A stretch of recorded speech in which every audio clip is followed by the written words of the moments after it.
Damn, man. A barbarian stone? If something like that existed in real life, it'd be absolutely awesome. It all happened during a school field trip to a cave. Suddenly, the mysterious stone grabbed the boy's head. It sent him flying like an ant falling off a leaf. Everyone was in shock. How the hell is this guy still alive? Wasn't it supposed to be just a rock? I'd be more worried about whether the kid survived. The barbarian looked at his status screen, and now he was the only barbarian left in the world. Just then, 4 hunters surrounded him. The others rushed over to check if the guy who got launched was still alive. The barbarian had no idea what was going on. One of the hunters tried to show him his ID, as if someone who had been frozen for 20,000 years would understand any of that. So the barbarian simply grabbed him by the neck, and that was the end of that. Then a woman arrived and called him by his name, Wolfgang. He let the poor guy go and walked toward the woman, wanting to know how she knew his name. But in reality, she was trying to bribe him with pizza and Coca-Cola. To understand how this barbarian ended up in the modern era like Captain America, we have to go back to the past. He made a pact with the angels and gained a special power. He spent his days slaughtering the demons of that world. He was an immortal barbarian warrior, the true monster of the world. Just his presence alone was enough to make demons wet their pants. In his final battle, 10,000 demons stood before him. Even knowing it was a trap, he still came. The demon who had laughed at his family's death was there. In that place, he no longer had the angel's blessing, but that wasn't what made him a monster. He surpassed his limits and grew stronger with every battle, just like Goku. After a colossal fight, only one demon remained. Its life was hanging by the edge of his blade. But just as Wolfgang was about to land the final blow, Devil House activated an ancient spell, absolute petrification. And that was how the world's strongest barbarian ended up in the modern age. Now imagine this. He's so gigantic that he can barely fit inside a car, let alone find clothes that fit. Just picture yourself riding in a tiny car, with a nearly naked giant barbarian squeezed into the seat, and a woman sitting right next to him. Yeah, you definitely need a Coke after that. Then, an energy envelops Wolfgang's body and transports him to another location.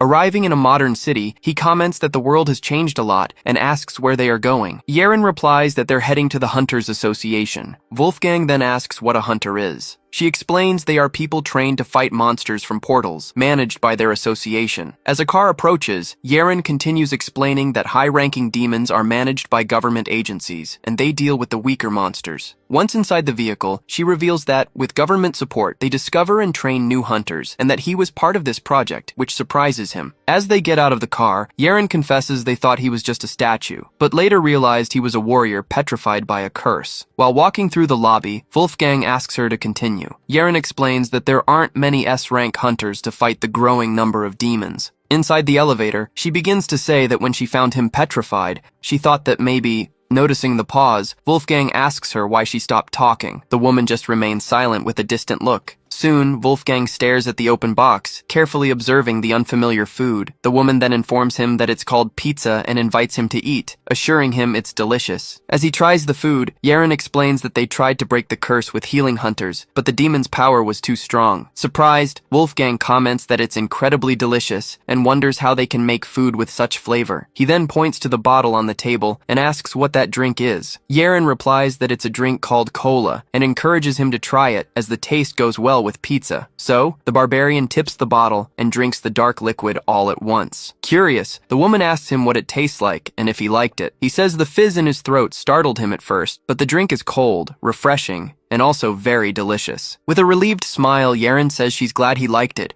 and encourages him to eat as much as he wants. With that, she asks to pose a few questions, and after he agrees, she asks if he's noticed that this era is different from his own. Wolfgang confirms he has, and says that all the landscapes seen from inside the carriage were completely new to him. Yeren then explains that they're in the 21st century, and asks what year of his era he lived in. Confused, the barbarian asks what AD means, as he doesn't know the term. So, Yeren asks for a reference, and Wolfgang replies that when he was born, they said 1,000 years had passed since Romulus founded Rome. With a jump, Yeren exclaims she knew it and can find out more on the Hunter's Gallery app, while Wolfgang asks what's happening. She then celebrates that her theory was correct and that it's now the 21st century. Yeren then says she can't believe she's talking to someone from the Middle Ages, and that as an archaeologist hunter, this is incredibly exciting. Not understanding, Wolfgang complains he doesn't know what she's talking about, and just asks for another box of pizza. After stacking several empty boxes, he finally comments that he's starting to feel satisfied. He then states that since demons also appear here, he understands the situation, and asks where he can find Devil House. Yeren asks what Devil House is, and the Barbarian explains it was the one who turned him to stone. With that, she asks for a moment to check the Hunter's Gallery app, and Wolfgang comments that she does the strangest things. Yeren then shows him her phone and says there's no information, asking if he's sure Devil House is a monster. Wolfgang confirms that, to be exact, it's a demon that escaped during his last battle. He then declares that as soon as he destroys it, he will return to Germania and his family. Yeren then calls out to him, saying he needs to understand the reality of his situation, as Germania has already fallen. Surprised, Wolfgang repeats the word, and the woman explains that his land is now ruled by a nation called Norway. The Barbarian reflects on the 1,000 years and asks if everything from that era now exists only as history, and she confirms it does. With this revelation, he clenches his fist in a gesture of pure frustration. With that, he smashes the glass wall, which shatters on impact. Through the hole, he declares that he must get his family back. Yeren then tries to argue that even if he finds them, they would already be. With his back to her, Wolfgang cuts her off, stating he can get them back because that was the condition of the contract. He then asks if she can find Devil House. She then assures him that if it's a demon and it's still active, they will definitely find it. Faced with her promise, Wolfgang turns around and proposes they make a deal. He continues, saying she waited for him to wake up for a reason, and that he will cooperate to help her achieve her goal. He then lays out his one condition, that she do everything in her power to find Devil House. Yeren explains that since he has no citizenship, it would be difficult for him to act, but there is a way, obtaining a hunter's license. She then adds that, fortunately, he seems to have the qualifications. Wolfgang comments that they live complicated lives. As they get in the car, the woman mentions there are many benefits to becoming a hunter, and he asks what they are. She replies that they provide housing based on rank and financial support. He questions if that means money. Yeren then says if he passes the exam, he'll receive 10 million won. But there's something better, the chance to form a contract with a constellation. As a sign for an arena appears,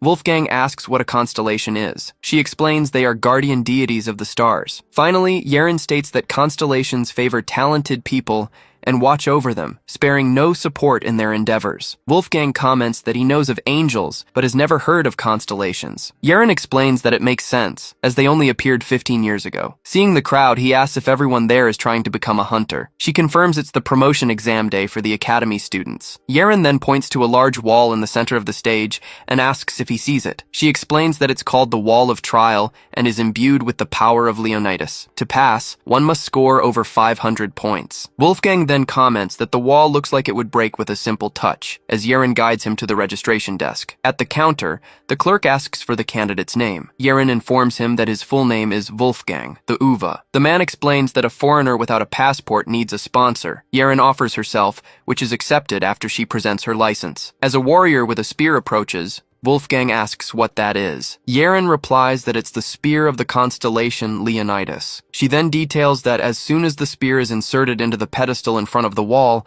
the power of Leonidas will flow into it. Next, the warrior raises the weapon, which begins to glow with an intense energy. With that, the spear's power is fired directly at the wall of trial. The energy then spreads across the wall, activating the magical patterns on its surface. Amidst the crowd, Wolfgang comments that they certainly make a big fuss about it. Soon, an evaluator calls for silence and announces that the assessment will begin. Wolfgang then watches the power flowing and expresses his surprise as he recognizes that energy. 2 status screens appear, stating that the constellation Leonidas has found an interesting individual and urges them to take the exam immediately. The crowd reacts with surprise at the constellation's eagerness, wondering who caught its attention. The examiner then calls the first participant, Go Yuna of the Blue Dragon family, to step forward. As she walks forward, a spectator recognizes her as a member of the famous hunter family, led by the spearmaster Go Seong-young. Seeing the constellation's aura around her, everyone remarks that the Blue Dragon family never disappoints and wonders if she already has a provisional contract. The examiners comment that it's no surprise the eagerness has shown itself, and that with any luck, they might see an official contract signed. Go Yuna then prepares, concentrating her energy into her hand for an attack. She then unleashes a powerful blast of energy directly at the wall. Soon after, the panel displays her final score, 1,254. Wolfgang asks if that's a good score, and Yeren explains it's on par with active hunters, a rare feat in a promotion exam. With a smile, Go Yuna wonders who else the hero Leonidas could be looking for but her. However, 2 new messages from Leonidas appear, demanding the next participant be sent for the test immediately. Surprised, Go Yuna questions what's happening, wondering if the call wasn't for her. Then, her own constellation expresses disappointment in her skills and terminates the contract it had with her. In disbelief, she murmurs that this can't be happening until a hand touches her shoulder. Another participant shoves her and tells her not to just stand there, questioning why the constellation would be interested in her when he's around. He then states she should be grateful she even got a provisional contract, but now even that is gone. The crowd then recognizes him as Kim Jinwoo, and a spectator comments that if he's stepping up, the call definitely wasn't for Go Yuna. A screen then announces that the constellation, descendant of the Barbarians, is lending its power to Kim Jinwoo, significantly boosting his strength. With energy enveloping his body, he declares that as long as he's here, no one else will be the star of the show. He then strikes the wall, yelling that the constellation's call is meant for him. Surprised by the force of the impact, the examiners shield themselves, wondering if that's really the level of a student. With the scoreboard showing 2,039 points, Jinwoo boasts about the insane feat, questioning how he managed to break the 2,000 mark. He then claims that since he was the first to reach such a score, it's no wonder the constellation's call appeared. The examiners comment that this score is equivalent to a C-rank hunter, and one of them admits Jinwoo might be stronger than him. With that, Kim Jinwoo turns to the wall and asks the Lord Constellation if that isn't proof enough that he's the hero it was looking for. Suddenly, his eyes turn white as he connects with the entity. A new message appears, informing them of the wrath of the constellation Leonidas. It roars with anger, forcing Jinwoo to his knees. On the ground, he questions Lord Leonidas, not understanding the reason for the fury. His own constellation then scolds him for his confidence, asking what's going on and reminding him that he guaranteed Leonidas would be pleased. Soon, a message from a hero who claims to have killed thousands of demons manifests on the wall. Then, the voice yells that it doesn't care how many he killed and what that has to do with the current mess. Wolfgang then approaches Kim Jinwoo and tells him to get lost, as he's not the one the constellation is looking for. Annoyed, Jinwoo asks what the old man said and tells him to wait his turn, since it's not even his exam day. The Barbarian then asks if his turn isn't already over, advising him to get lost while he's still asking nicely. At this, the young man grabs Wolfgang's shoulder and asks if he's joking. Wolfgang just turns his head, looking away with indifference. Then, his gaze shifts to the crowd, in the direction of Kang Yeren. The woman looks back at him with a nervous and worried expression. With that, Wolfgang turns to the young man with a determined look. He asks if his constellation is the descendant of the Barbarians, and Jinwoo demands he apologize for not using the title of Lord. Then, Jinwoo pokes him in the chest, claiming he isn't someone a nobody like Wolfgang can disrespect. He continues, warning that if he acts arrogantly and angers the constellation, someone like him will end up dead. With a slight smile, Wolfgang interrupts him and suggests they ask it directly. Finally, he introduces himself as Wolfgang, the Grape, and claims that if the entity is truly the descendant of the Barbarians, it will remember his name. Suddenly, an aura of energy manifests around Kim Jinwoo, who screams, not understanding what's happening. Soon, the energy transforms into the spectral figure of a giant barbarian hovering over him. Surprised, Yeren wonders if this is a constellation's descent. The constellation then addresses Wolfgang, calling him the hero of the barbarians. Wolfgang then asks if it's angry, but the entity explains it was just the ignorance of a child who failed to recognize him. With that, the constellation asks for forgiveness on his behalf, saying the young man had no way of knowing. Wolfgang makes an exception, but points out that the young man is abusing his power and that appropriate action is necessary. The entity then agrees, stating it was already planning to do just that. Just like that, Jinwoo's body is thrown backward into the air by an invisible force. As Jinwoo falls unconscious to the ground, Wolfgang turns and walks toward the wall. A message then informs them that the constellation has terminated its provisional contract with Kim Jinwoo. Then, another notification announces that all contracts with the Kim family have also been terminated. In the middle of the crowd, Yaren wonders what the hell is going on, and just how powerful he is for a constellation to act that way. With that, the barbarian takes another step forward. Finally, he looks at the energy of the wall and asks if the constellation really was Leonidas. With a smile, Wolfgang warns that he has matters to attend to and will need to use a bit of his power. He then asks if the constellation can handle it. In response, the spear on the pedestal begins to vibrate with an even more intense energy. Next, a status message reports that the constellation Leonidas is deeply moved by the hero's presence and ignites the will of Sparta. Looking at the wall, Wolfgang thanks it and says he likes the entity's spirit. He then states that since the other one released its pressure, he supposes he should release his own as well. With that, a massive wave of energy explodes from his body, pushing the crowd back. The examiners shield themselves and shout, questioning what that is and how an aura can be so overwhelming. Soon, everyone in the area is forced back by the immense pressure spreading through the arena. Yaren then realizes this is no ordinary exam. It feels less like Wolfgang is being tested and more like he is testing Leonidas itself. With his aura intensifying, the barbarian continues to test the constellation's strength. His energy then begins to press down on the spear on the pedestal with crushing force. Wolfgang asks if there's any point in resisting and tells the constellation to surrender, as he has no intention of losing. He then releases another powerful wave of energy from his body. Yaren then thinks that the scale of this aura is on a completely different level, and at this rate, even she can barely withstand it. Amid the pressure,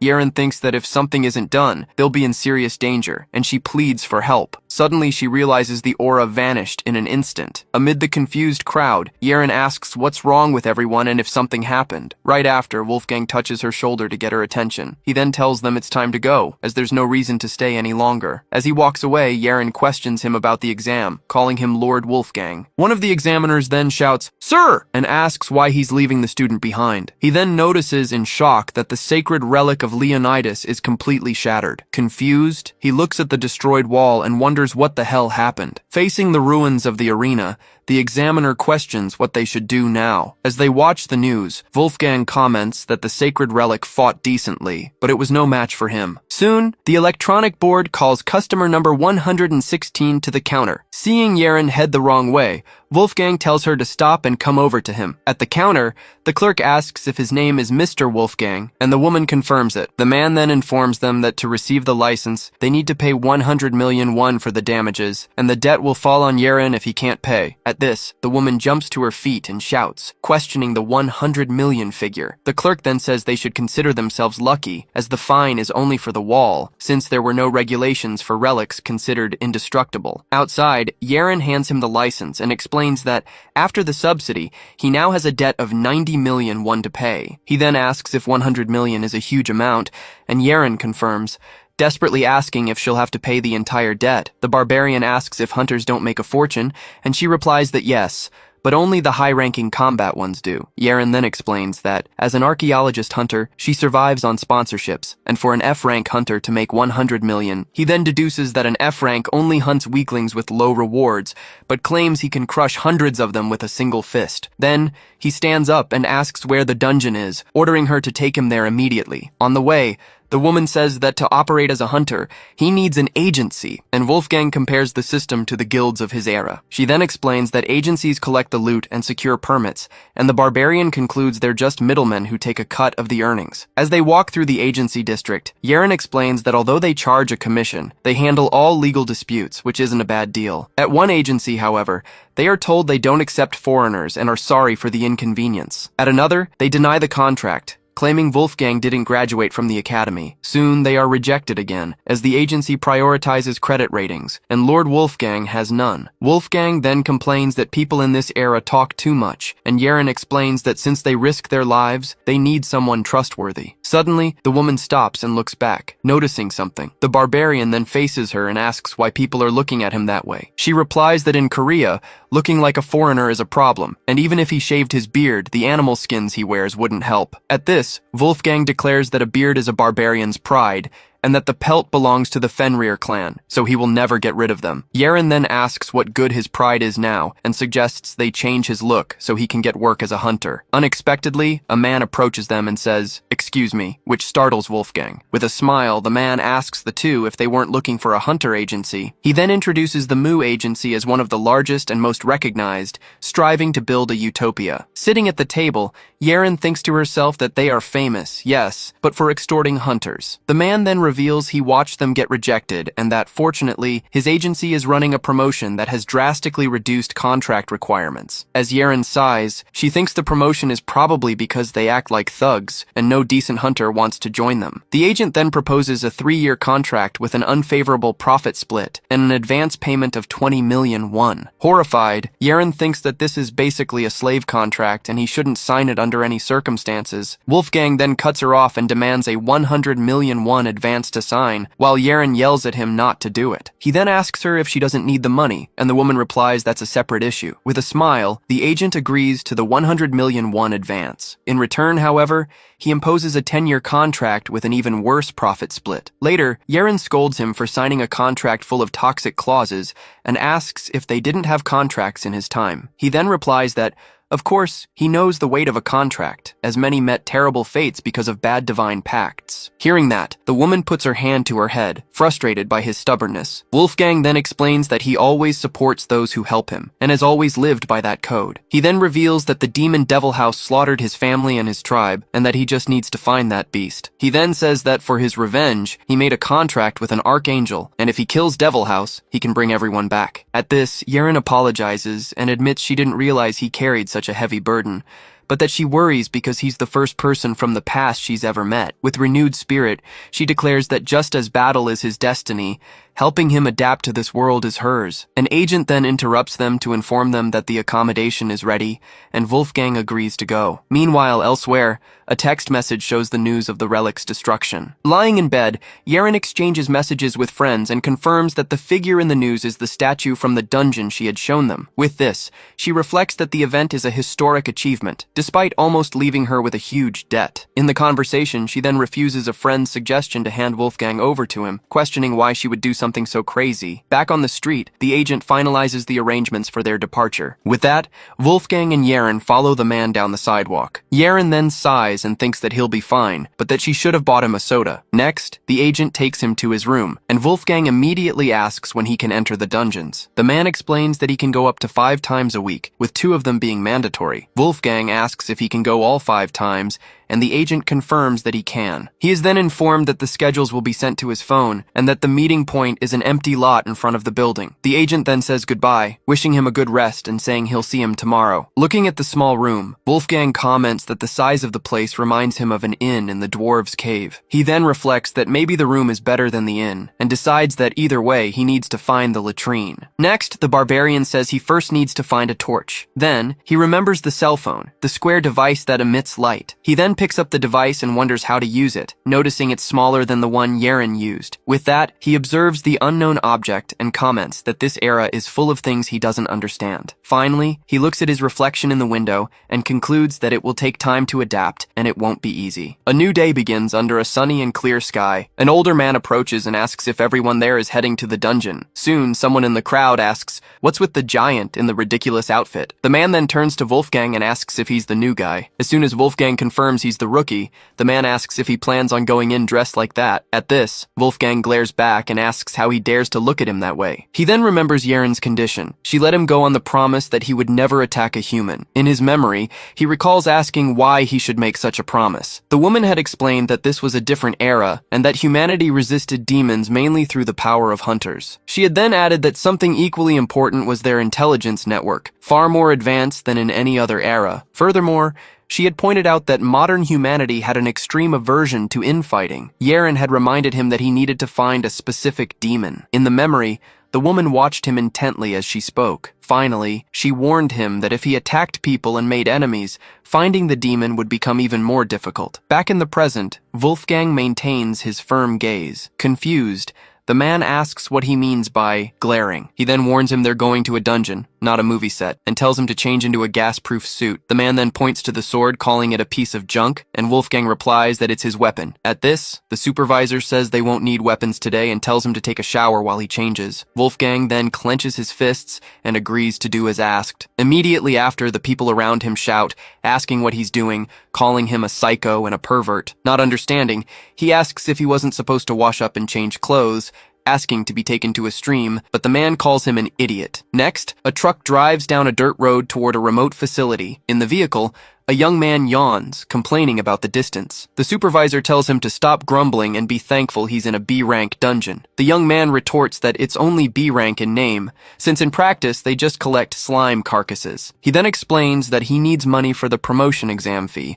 and the supervisor asks if he even has the skill for it. The man then asks where else he could earn money like this, since the task of collecting carcasses isn't even dangerous. The young man complains that the pay rate keeps dropping, but the supervisor yells at him to shut up and quit if he's not satisfied. Finally, the truck reaches its destination, with Wolfgang sitting in the truck bed, arms crossed. A man in a suit then approaches and thanks the supervisor for the long trip. The supervisor asks what brings assistant manager Kim Junhan here, and the young man replies that it's the new hunter's first mission. The manager then asks how the rookie is doing, and the supervisor replies that they'll have to see, but there's a more pressing matter. Upon seeing Wolfgang, the agency agent greets him with surprise and asks why he's dressed that way. He then explains that they told him to take off his clothes and wear this weird thing, but that he has no trouble moving. The agent scolds him, saying he should be wearing a gas-proof suit in this slime dungeon. Desperate, Yunhan defends himself, explaining that Wolfgang is so big that none of the suits fit him. The supervisor then says it's fine as long as he wears a gas mask,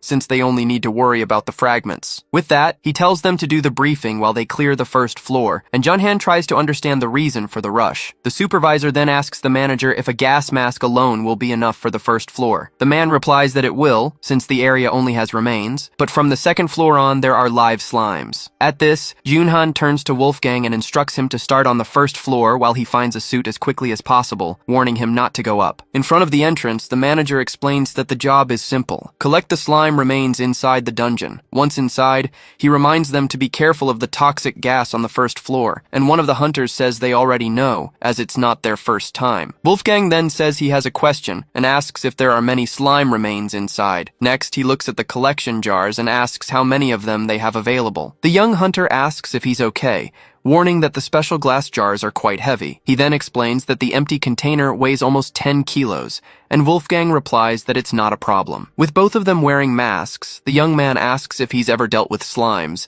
and the barbarian says he knows of them, but has never bothered to fight them. The hunter tells him to pay attention, since F-rank hunters encounter them every day, and soon spots a slime remnant on the ground. He then shows the slime and explains that even when dead, they retain their toxicity and should never be touched with bare hands. Wolfgang then picks it up and comments that the toxicity is potent, while the young man yells, asking if he's gone mad. The young man warns him not to touch it, and asks to see his hand, questioning if his skin shouldn't be melting. He then grabs the barbarian's hand and inspects it up close. Surprised, the young man wonders why his hand is perfectly fine. He then tells him to be careful, as it's dangerous, but sees him touch some butterflies on the wall, fearing his fingers might melt. Wolfgang reassures him, saying his fingers won't melt from something so insignificant, and the young man wonders what he is. With that, the barbarian removes his mask, stating that it's just a useless nuisance. The hunter asks if he's okay breathing in there, and Wolfgang replies there's no problem and urges him to get moving. In a flashback, the young hunter is reminded of his conversation about needing money for the promotion exam. Back in the present, he's surprised by Wolfgang's sharp hearing and tells him to stop chattering and keep walking. In the deepest part of the first floor, the young hunter complains they haven't filled a single jar yet and wonders if the scarcity of slimes is normal. He then laments that normally they would have filled 2 jars by now, and at this rate they might end up losing money. Wolfgang then suggests they go down to the next floor, but the young man refuses, saying it's too dangerous for just 2 F-rank hunters. At this, the barbarian offers to go down and fill the jars himself, but the young man tells him not to risk it, and that he'll just accept the loss. He continues, explaining that it's dangerous, and that while he has a suit, Wolfgang doesn't, but the warrior replies that it doesn't matter. The young young man then insists, asking if he's sure it's okay, and the barbarian confirms that it is. With that, the young man says that, besides that, something is worrying him, and Wolfgang asks what it is. He then mentions the sound coming from below, and the barbarian reveals that he senses a demonic energy. At the Hunter Association, Yeren finds it strange when she hears the number she dialed is out of service. She then wonders what's going on, since she can't call the number they said they gave him. Nearby, Agent Junhan worries about the waiting doctor, while mentioning that the association doesn't have any larger suits. On the phone, he apologizes and suggests the person clean only the first floor,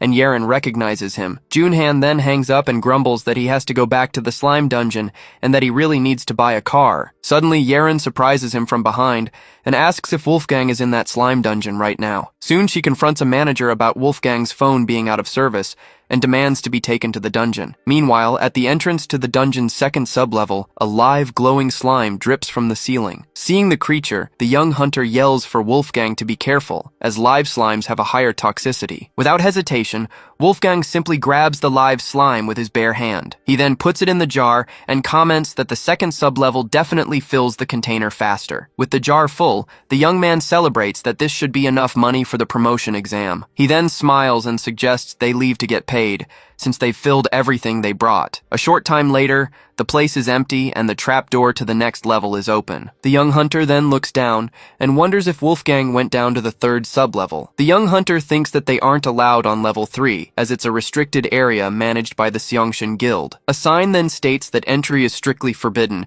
and he reflects that challenging a guild alone is suicide. Desperate, he enters a tunnel and calls out for the man, warning that he can't go in there. Soon he finds the Slime King trapped in a barrier and deduces that all the slimes from the upper floors were created there. Wolfgang then points to a mana injector, explaining that the barrier is maintained by that device. Next, they observe that slimes are constantly coming out through a small pipe. The young man realizes that the creatures that emerge crawl towards the light on the upper floors. From this, he concludes they were collecting manufactured slimes, and that the Xiangshan Guild has been profiting from it. Suddenly, Wolfgang notices the airflow has changed. A strange rain begins to fall, and the young hunter asks what it is. The barbarian then points up and says it's coming from there. They then see trash falling from a pipe at the top of the barrier, and the young man is shocked by the discovery. Seeing the scene, Wolfgang asks if they're feeding the creature. Soon the young man confirms that the slime is eating trash sent from the surface. With that, a disgusting green liquid slowly trickles down the feeding pipe. Wolfgang then realizes,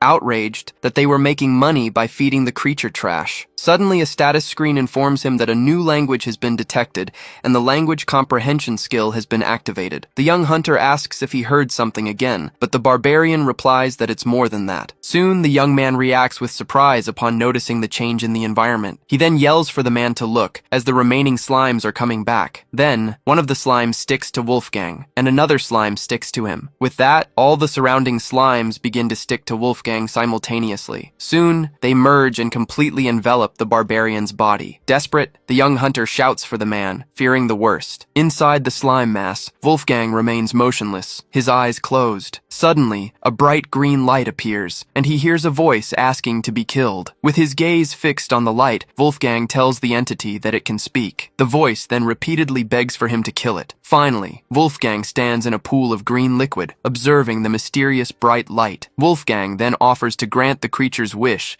if it answers where the demon devil house is. The entity of light replies that it doesn't know, and the barbarian just says he understands. Then, the goo that covered him begins to slowly dissolve. The slime runs down his entire body as he remains motionless. The other hunters approach and ask if he's all right, noticing his clothes have completely melted away. With a serious look, he tells them to stop and states that the creature is begging for him to kill it. The young hunter asks if the Slime King really wants to die, and Wolfgang confirms that is its wish. The young man warns him that they can't kill it, but Wolfgang points to the mana injector and asks if the creature will die if he breaks it. Stammering, the hunter confirms that it will, but that they can't just break the device, while the barbarian observes that it looks fragile. Desperate, the young man forbids him from breaking the guild's injector and asks them to just go back, but Wolfgang simply questions him. As the young man agrees, he suddenly looks at his own hand and wonders what's happening. With his arms outstretched, the young hunter shouts for the man to wait. He reminds him this area is guild-controlled and asks how he'll face the consequences. With a firm gaze,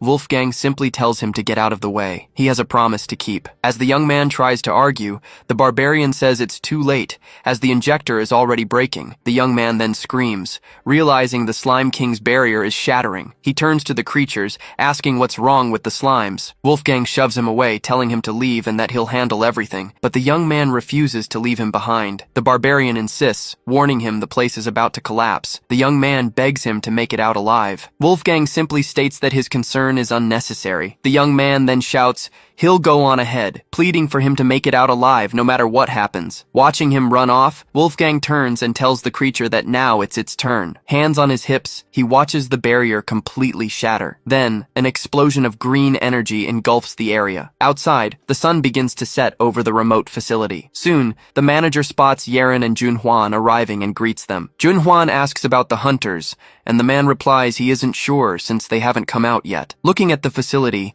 Junhuan questions if they're still inside. Suddenly, a strong tremor begins. He yells in fright, asking what that was. Inside the van, Yeren is also startled by the shaking and wonders what's happening. While the men shield themselves from what they believe is an earthquake, she wonders if there's another problem. Soon, Yeren notices the tremor has stopped, and Junhuan agrees with a sigh of relief. The manager then says he needs to report to headquarters and check the dungeon, as he's worried about the hunters inside. With that, Junhuan asks Yeren what she'll do, and she replies that she'll go with him if there's an extra gas mask. Inside the dungeon, the Slime King asks if Wolfgang wasn't going to kill it, but the barbarian says it should see the outside world first. The creature understands. As the place begins to crumble, it asks him to take it to the outside world. With that, the goo latches onto Wolfgang's body, who comments on the strange sensation. Then Wolfgang pulls it toward the exit. The mass of goo molds itself around his body as he moves forward. Outside, the ground begins to shake again as Yeren holds a gas mask. On the lower floors, the young hunter feels the tremor and wonders what the shaking is. A moment later, the tunnel collapses, and he screams that the Slime King has been freed. The young hunter runs desperately through the crumbling dungeon corridor. In a panic,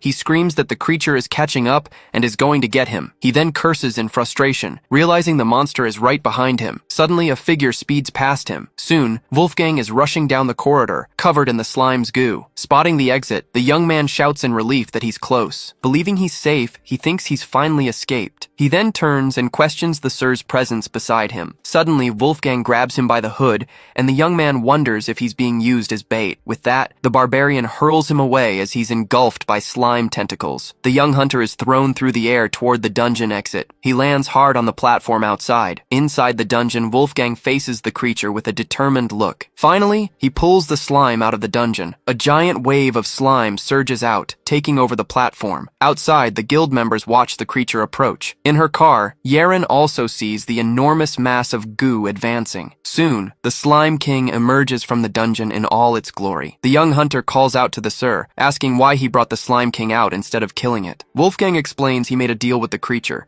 as a captive deserves to see the sunlight at least once before dying. Surprised, the young man just stares at him, speechless. The barbarian then hands him a glowing object and tells him to take it. He explains that it's the Slime King's core, and if it's broken, the creature will die. He then reveals that a part of the Slime King's power will be transferred to whoever breaks it. Shocked, the young man asks why he's giving it to him. Wolfgang replies that it's power he doesn't need, and that a barbarian always repays those who help him. The young man just watches him in silence, not knowing what to say. With that, the Slime King marvels at the beauty of the outside world, and thanks the Sir. Suddenly, Wolfgang spots Yeren and calls out to her, asking if she came to welcome them. Wolfgang then runs toward Yeren, passing the guild guards. One of the agents, on the phone, requests at least 50 transport trucks to be sent. Then, Yeren asks if she can take Wolfgang with her, and the man agrees, saying the settlement will take a few hours. With that, the barbarian rushes her into the car, and she asks why he's in such a hurry. The woman then says he's caused a huge mess, but Wolfgang denies it, claiming he did nothing. Yeren tells the driver to step on it, while the barbarian insists he only kept his promise. She then says they need to hurry, as someone has been eagerly waiting for him all day. As the car drives away, Wolfgang wonders if she's talking about him. Finally, his eyes widen as he wonders if they've finally found the demon devil house. At night, a car with its headlights on approaches a remote facility near the mountains. A man then offers assistant manager Kim Junhuan a ride, but he explains he needs to stay behind to confirm confirm a late payment. The driver agrees the delay was expected due to the trucks and says goodbye, telling him he'll go on ahead. Far away, an older man on the phone corrects someone, stating the amount wasn't 150 kilos but 150 tons. In an office, a woman furiously questions how a harvest of 150 tons of slime could possibly make any sense. Soon, team leader Kang Mayeon asks a man named Kang Junmo if he would simply pay 1.4 billion won for something so absurd. She continues, outraged that the fee is for a single day's work for an F-rank hunter, and demands that Kang Junmo start using his head. On the other end of the line, the leader orders him to stop taking advantage of being her brother and go check the dungeon immediately. At this, Kang Junmo sits next to a colleague and complains about his sister, while the other man asks what went wrong. He then explains he was ordered to inspect the dungeon first and call her back. With no other choice, he gets up to follow the order and tells everyone present they'll have to wait a little longer. Meanwhile, in another room, a shower starts spraying water forcefully. In the bathroom, Wolfgang watches the water in his hand, marveling at the fact that it comes from inside a house. From inside the room, he asks Kang Yerin how the water flows, wondering if they happen to collect rainwater from the roof. Outside, Kang Yerin tells him to stop admiring it and hurry up, as someone has been waiting all day to see him. From inside the shower, Wolfgang agrees to her request and gets ready to come out. Next, a set of clean clothes is laid out for him. As soon as he's out, Wolfgang asks if the person waiting is important to Kang Yerin. She confirms it's the leader of the archaeologist hunters. With that, she mentions that it's too late today, but tomorrow they'll need to buy him proper clothes and shoes. Right at the door, Wolfgang asks if there's anything to eat, but Kang Yerin warns him that introductions come first. She then apologizes to the doctor for the delay and announces that she has finally brought Wolfgang. Kang Yerin then formally introduces him as Dr. Choi Myung-jun and asks Wolfgang to greet him. As the doctor greets him, she explains that he is an expert in ancient artifacts, and Wolfgang introduces himself as a member of the Wolf tribe. Wolfgang then asks if he is the leader of this so-called archaeology tribe and where it has set down its roots. The doctor then patiently clarifies that archaeology isn't a tribe, but the study of history and ancient artifacts. As soon as the introduction is over, Wolfgang's stomach rumbles and he declares it's now time for them to eat. Soon, several boxes of fried chicken are placed on the table for their meal. The doctor tells him to eat at his own pace and that he'll order more if it's not enough, while Kang Yerin offers him a soda. After taking a drink, Wolfgang turns to the doctor and asks directly what he wanted to discuss. The man explains he'd like to ask a few questions, and Wolfgang encourages him to ask anything, promising to answer as best he can. The doctor asks how Wolfgang can speak such perfect Korean, since he supposedly came from the past, and the language should be completely different. At this, Wolfgang reveals he received the blessing of the angels, which granted him the ability to speak and understand any language. Confused, Dr. Choi asks what angels are and if that might be the name of a constellation. Wolfgang then asks what a constellation is, and Kang Yerin reminds him that he saw them during his hunter exam. She then gives the constellations of Leonidas as an example. Right after, she also mentions the descendant of the Barbarian's constellation. Hearing the examples, Wolfgang understands and comments that this is what they call those weak beings. He explains that angels are on a completely different level, possessing the strength to face demons, and that they once came to his tribe with a request. A moment later, Dr. Choi stands up and prepares to summarize the entire story he has just heard. He begins by stating that in Wolfgang's era, angels and demons were at war, and the barbarian tribes joined the fight at the angels' request. He then recounts that, tragically, the barbarians were wiped out by the demons. Continuing, he narrates that Wolfgang, as the sole survivor, sought revenge and marched alone to the demonic fortress. Wolfgang then adds that after defeating everyone, he finally faced his nemesis, Devil House, but fell victim to his curse. Kang Yerin comforts him, assuring him it's all right and that they will find him. At this, Wolfgang remains silent with a serious expression. Wolfgang then closes his eyes for a moment, processing the harsh memory. Dr. Choi then apologizes for bringing up a painful subject, but Wolfgang states it's a memory that must never be forgotten. The doctor then hesitates for a moment and asks if he can ask him one more favor. Wolfgang then looks at him seriously and instructs him to say what he wants. The man explains that since Wolfgang was discovered as an artifact, he needs to verify his authenticity. With a slight smile, Wolfgang questions if he's really considered an artifact. Not knowing how to react, Dr. Choi simply waits by the window. He then presents a statue, explaining it's a creation of his constellation, the martial artist of the Buddha, a monk from the Goryeo dynasty. He then asks for permission to summon the constellation's manifestation manifestation to verify the warrior's identity. Without answering, Wolfgang just watches him with a thoughtful expression. Kang Yeren intervenes and asks him to accept, as all her research to find him depends on this verification. Still silent, he just looks at Kang Yeren, pondering the request. She insists, reminding him that the doctor will also help find Devil House, and with that, he finally agrees to the procedure. As soon as permission is granted, the Buddha statue begins to emit a strong light. Then, the martial artist Constellation manifests, recognizing the hero of the Barbarians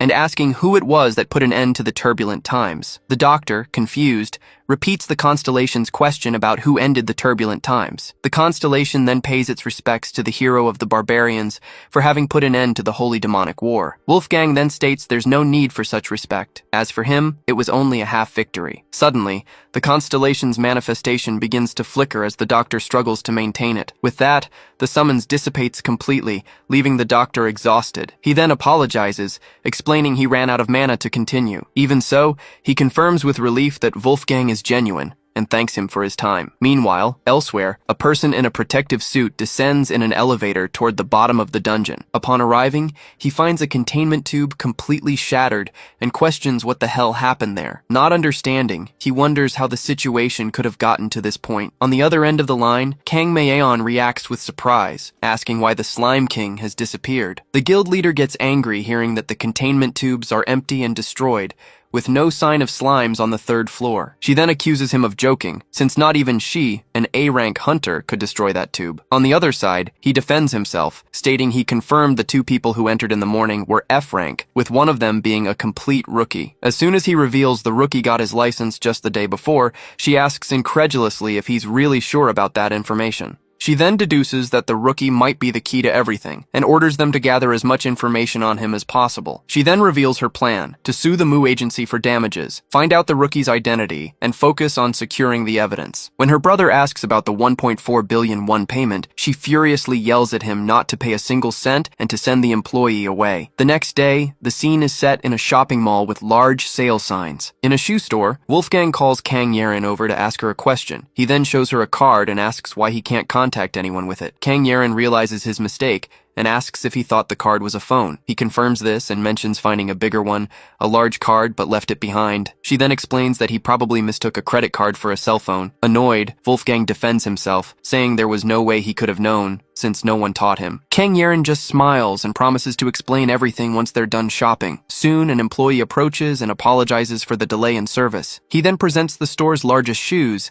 and another customer is shocked to hear the size is 340. Far away, someone holds a photo of Wolfgang in his old barbarian appearance. Then, a mysterious man in glasses watches Kang Yeren from a distance. Back in the store, she looks at some clothes and comments that while the size seems right, she's not sure how he's supposed to wear them. As Wolfgang comes out of the fitting room, she is surprised by his appearance, thinking he looks like an older man. While adjusting his clothes, Kang Yeren suggests taking off his hat and comments that he now looks like a modern professional fighter. She then asks him to dress like that from now on. Although reluctant, Wolfgang agrees to try while she goes to the restroom. Meanwhile, 2 men watch from afar, and one suggests it's best to strike first. Near the entrance, Wolfgang wonders why there are 2 doors leading to the same place. Suddenly, a system message announces that the Constellation, Trainer of the Black Bison, has activated a skill through its contractor. As the skill activates, the masked man loses his balance. In a coordinated attack, he flies overhead while his partner prepares to strike from the front. Immediately after, another Constellation activates the Heavy Strike skill through the man in sunglasses. With a swift move,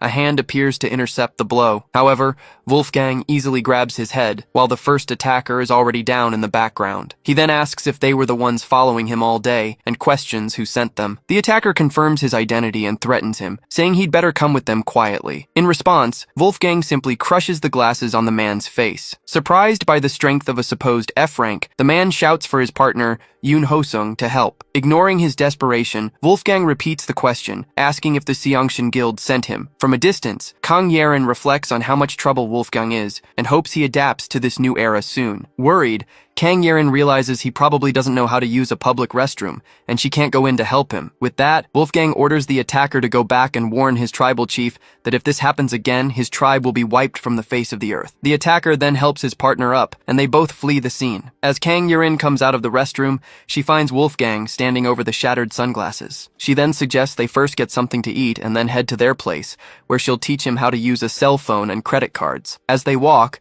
Wolfgang asks what they're going to eat, and she tells him he can pick whatever he wants, as Dr. Choi is paying. Elsewhere, a notification reveals that the Xiangshan Guild has demanded 6 billion won in damages, citing the dungeon's destruction and the elimination of the Slime King. In a meeting, an employee comments that although the Slime King's barrier was destroyed, it makes no sense to blame them, since they sent F-rank hunters. His superior explains that Xiangshan claims the recovered body was the Slime King's, so instead of paying, they are now demanding 6 billion. With that, the man asks Jun Huan directly if he is absolutely sure that yesterday's hunters were F-rank, and he confirms he checked their licenses. He reinforces his position, saying he's been in the industry for a long time, and was once a hunter himself, so he knows how things work. Even so, his superior invites him to watch the video the Xiangshan Guild sent as proof of their claims. The video then shows the exact scene where Wolfgang easily overpowers the two attackers in the hallway. The superior identifies the hooded hunter as Yoon Ho-sung, an E rank with skills that rival a D ranks. He then points out that the other attacker was Jang Min-jae, a D rank,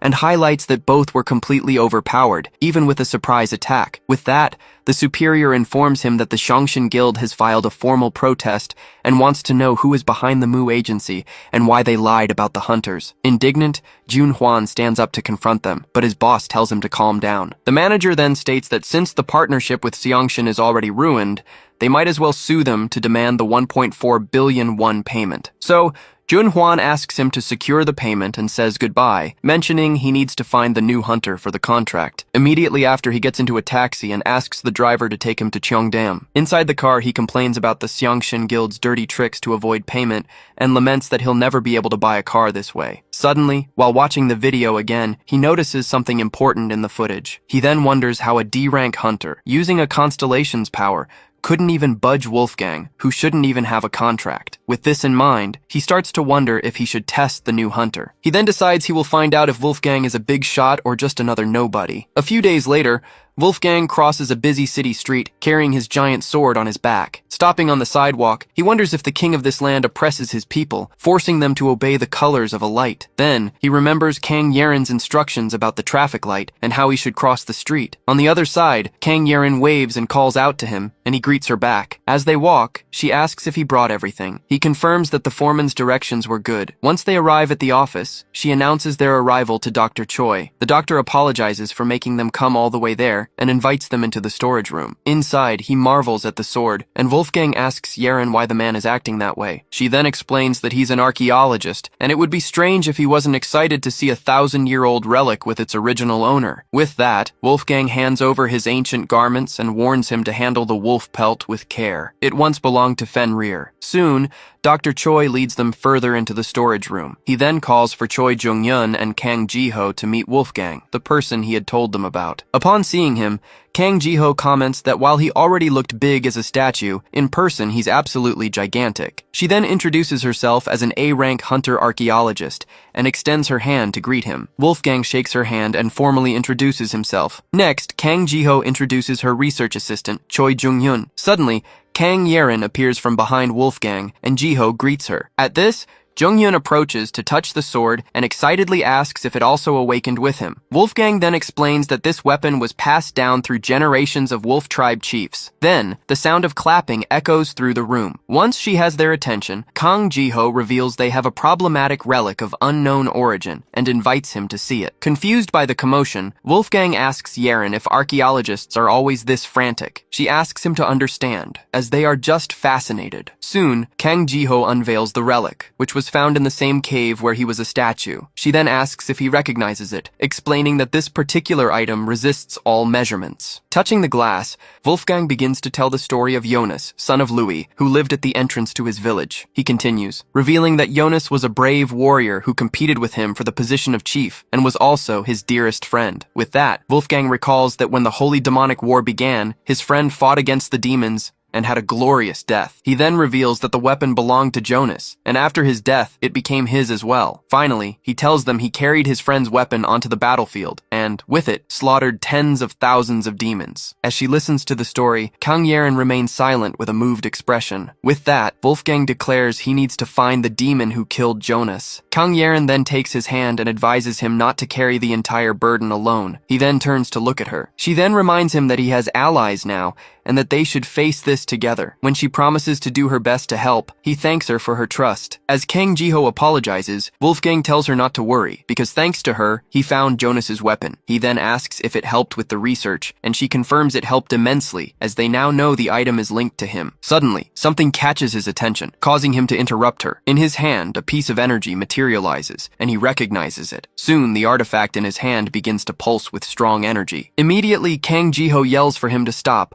warning that there's an anti-theft barrier in place. While Kang Yeren asks what he's doing, Wolfgang struggles against the barrier. With a single pull, he completely shatters the containment barrier. Right after, he senses a presence and declares that what he was looking for is there. The scene cuts to a memory of Wolfgang being hit by multiple projectiles. Next, the memory reveals Devil House atop a giant wolf, staring at the Barbarian with a smile. The demon then shows a cruel expression, revealing his horns and white hair under his hood. Back in the present, Wolfgang continues to strike the barrier with all his might. With the impact, a dark energy shatters in his hand. Then, he screams the name of the demon responsible for his curse, Devil House. At this, the researcher asks if the stain on the arrowhead is Wolfgang's blood. The researcher confirms it is, as he can feel the sacred power of the angel with whom Wolfgang has a contract. Then, Kang Jiho adds that the subtle magical power on the arrowhead belongs to Devil House. Kang Jiho scolds him for his recklessness, but Wolfgang apologizes,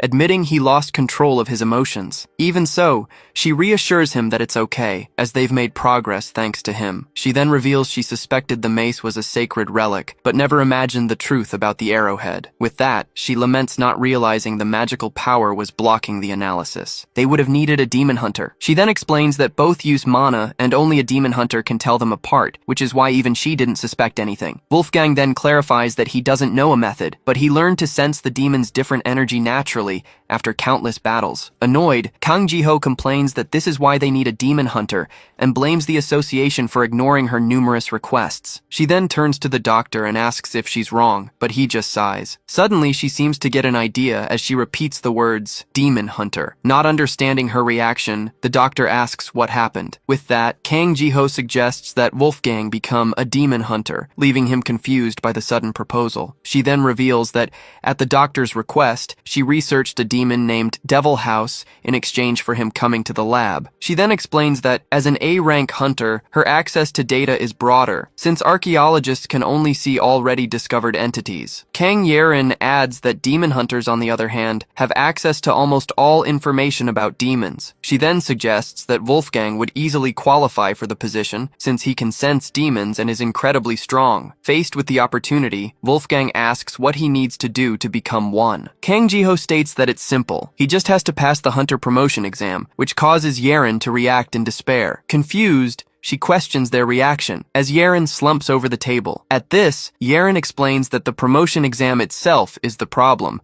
and Wolfgang asks why there won't be one. The doctor then reveals that the spear of Leonidas, used in the exam, was damaged, and it will be difficult to proceed until they find a new sacred relic. Thus, Kang Jiho concludes that without the promotion exam, it will be difficult for him to become a demon hunter. After apologizing to Wolfgang, Kang Jiho reveals that there is, in fact, another way to get the license. At this, the unexpected news catches the attention of Wolfgang and Kang Yeren, who stare at her in surprise. Then, the assistant Choi Jung-yun explains that if the only goal is the license, there is another path besides the promotion exam. He then reveals that the alternative to get what they want is to enroll in the academy. The assistant explains that, although it's rare, specialized classes can obtain a license through certification from an accredited institution. Hearing this, Kang Yeren asks if the academy is only for teenagers, but Kang Jiho clarifies that there are students in their 20s as well. Then, out of curiosity, she asks Wolfgang how old he was before he was petrified. He replies that since his birth, the 4 seasons have passed 33 times. Hearing his answer, everyone is shocked by his age, and Yeren realizes she's actually older than him. Not understanding their reaction, Wolfgang asks what Nuna means, and Yeren explains it's a term used to refer to an older woman. He then accepts the custom of that land and turns to address Kang Jiho. Right after, he calls her Jiho Nuna, and she yells at him not to call her that with his scary face. Far away,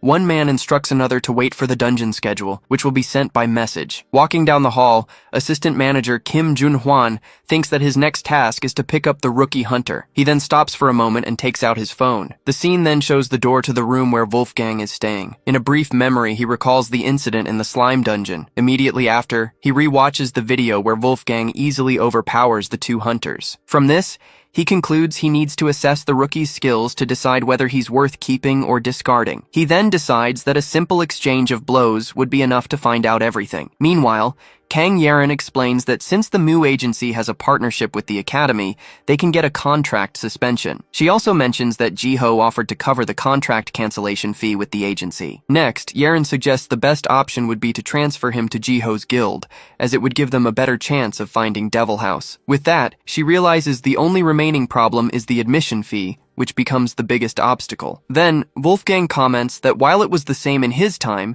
in this era, it seems impossible to get by without wealth, and Yeren agrees. Suddenly, manager Kim Jun-hwan approaches and offers to pay the Academy's admission fee. He then reveals he will do it on one condition. Wolfgang must do him a favor. As soon as he asks to be hit with full force, Wolfgang advises him to reconsider, as he has no desire to kill him. Even so, the manager insists and reveals himself to be a C-rank combat hunter, confident that a single punch from an F rank wouldn't take him down. Unimpressed, Kang Yeren comments that he looks so weak she could probably beat him herself. The manager laughs at her skepticism and states that one shouldn't judge a person by appearances alone. He then reveals that although he is a C rank, by using his constellation's abilities, he can easily match an A rank. Hearing this, Kang Yeren doubts his claim, thinking he's bluffing, since an A rank would be famous. Right after, she starts to wonder if there's a reason for him to keep a low profile, even with so much power. Kang Yeren deduces that the object in the manager's hand must be his constellation's sacred relic,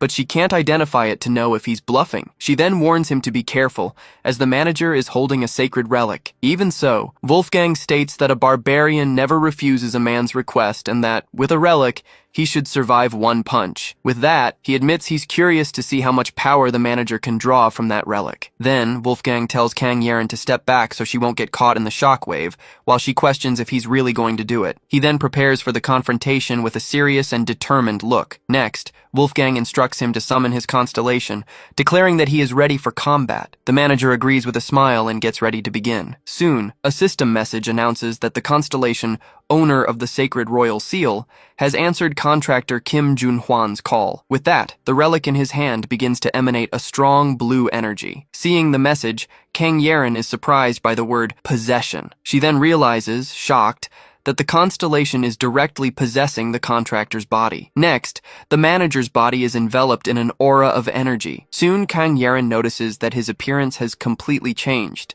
taking the form of the constellation. She then wonders about the identity of the constellation, the owner of the sacred royal seal. With that, the constellation reveals itself as Park Munsu, the secret royal inspector. Immediately after, he summons an army of spiritual guards who materialize around Wolfgang. The scene then widens, showing the entire army positioned for combat. Unfazed, Wolfgang questions if he should really fight all those men. The constellation then clarifies that he doesn't need to worry, as he only summoned them to draw out his sacred power. He then explains that his strength increases against corrupt opponents, but is harmless to those with integrity and innocence. Hearing the explanation, Wolfgang states he understands and prepares to attack. Without hesitation, he moves forward and delivers a direct punch to the constellation's face. With its face buried in his fist, the constellation tries in vain to ask him to wait. Then, Wolfgang holds him with an aura of light and asks if that's enough. With the impact, the possession breaks, and the manager is enveloped by an energy that proves his innocence. From a distance, Kang Yeren complains that she can't see anything because of the guards. She then tries to look over them to understand what's happening. Suddenly, the guards disappear, and she wonders why they vanished. In the distance, she sees Wolfgang standing over the fallen manager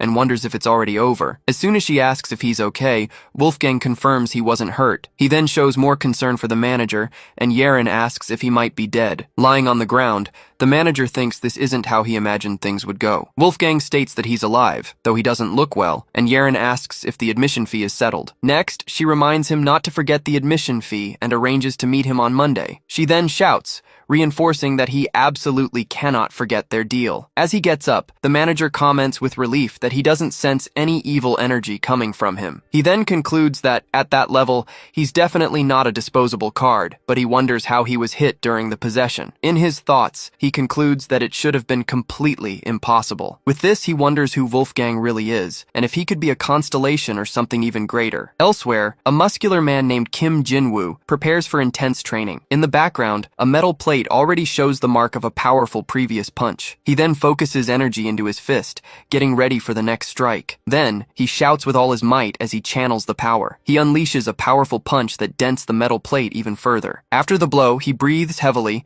exhausted from the effort he just made. The strength meter above him starts to flash, displaying the number 0. Then, the scoreboard shows a score of 21-27, and he celebrates getting stronger. A few days later, in the morning, the scene is set on the long entrance steps of the Seoul Academy. As they climb the stairs, Kang Yerin rushes Wolfgang, who replies that he's trying his best. From a distance, she warns him that excuse won't work if he's trying to get out of paying the tuition. With difficulty, he explains it's not about the money, but the after effects of the constellation's possession from last time. In the administration office, an employee explains that due to the relic incident, the exams were moved to the academy and the application deadline was extended. He then informs them that while an exam is usually required, since Wolfgang already has a license, they can process his admission immediately. With the recommendation letter in hand, the employee assigns him to Class F, explaining that he can move up in rank through internal exams. Relieved, Kang Yerin remarks that it's lucky he got into the academy precisely because of the relic he himself destroyed. She then takes the opportunity to ask if it's true that specializations like Demon Hunter can be certified directly at the academy. The employee confirms that Professor Kim Seong-cheol is in charge of the course. Kang Yerin reacts with surprise upon hearing the professor's name. He then informs them that the professor is also the homeroom teacher for Class F and, while reviewing the documents, asks the student to follow him to the classroom. Shortly after, he addresses Wolfgang as the father and asks him to wait to settle the admission fees. Laughing, Kang Yerin corrects him, clarifying that Wolfgang is actually the student. The employee apologizes for the mistake and assumes Wolfgang must be a late bloomer hunter, but she corrects him again. Completely confused, he asks who he should discuss the admission fee with. Just then, they spot someone approaching and state that this person will solve the problem. The scene shifts to a young man who despairs at the school's condition, questioning why it's in the middle of the mountains. As they walk through the campus, the employee asks if Wolfgang usually uses a weapon, and he replies that he used a great sword. The man questions the need for weapons for an F rank, but Kang Yerin explains that all ranks need to take specialization classes. She then regrets not leaving the sword with Jiho, but Wolfgang says it doesn't matter as he can summon it whenever he needs to. Surprised, Kang Yerin asks him what he means by summoning the sword. Suddenly, a gust of wind rushes past them at high speed. Startled by how close it was, Kang Yerin warns him to be more careful. The employee then recognizes the man as Professor Kim Seong-cheol. The professor then lands gently on the ground after floating for a brief moment. He then turns and asks if they were calling for him. The employee asks him to take the new student, a Demon Hunter candidate, to the Class F building. He then says goodbye and instructs Wolfgang to follow the professor. As he walks away, Kang Yerin says her goodbyes and tells him not to worry. She then advises him not to do anything the academy forbids, especially hitting other people. In a more serious tone, she shouts for him not to cause any trouble. Wolfgang just watches her in silence before turning to follow the professor. Worried, Kang Yerin wonders if he'll be okay and hopes he adapts well to his new life. At this, the assistant manager remarks that it looks like she's sending her son off to the army, and she reacts with annoyance. The employee approaches and asks if the two kids would like to settle the admission fee. While waiting, she comes across a mural and wonders if it's some kind of hall of fame. The assistant manager explains that those are portraits of the top graduates from each class. He then points to Kim Jin-song, the top of the 10th class, and mentions he almost surpassed him if it weren't for his physical attributes. He praises the young man's unparalleled physical strength, mentioning that he is the contractor of a foreign constellation and comes from a wealthy family. He then remarks that it's notable Kim Jin-song chose this path, since he could have had an easy life. Kang Yeren remembers him, mentioning the family-scale constellation contract, but the manager adds that he was always stressed about not satisfying his father. Curious, she asks if there's some kind of family drama involved in his story. The man then reveals that the family's obsession was to succeed as hunters, a dream forced upon him by his father. Kang Yeren then comments that he seems to know a lot about other people's business, and he deflects, saying it's an old interest of his. As the academy employee returns, he thanks everyone for waiting. He then confirms if assistant manager Kim Jun-hwan is recommending Wolfgang as a scholarship student. At this, Jun-hwan asks if the registration and tuition fees are waived for students recommended by the MU agency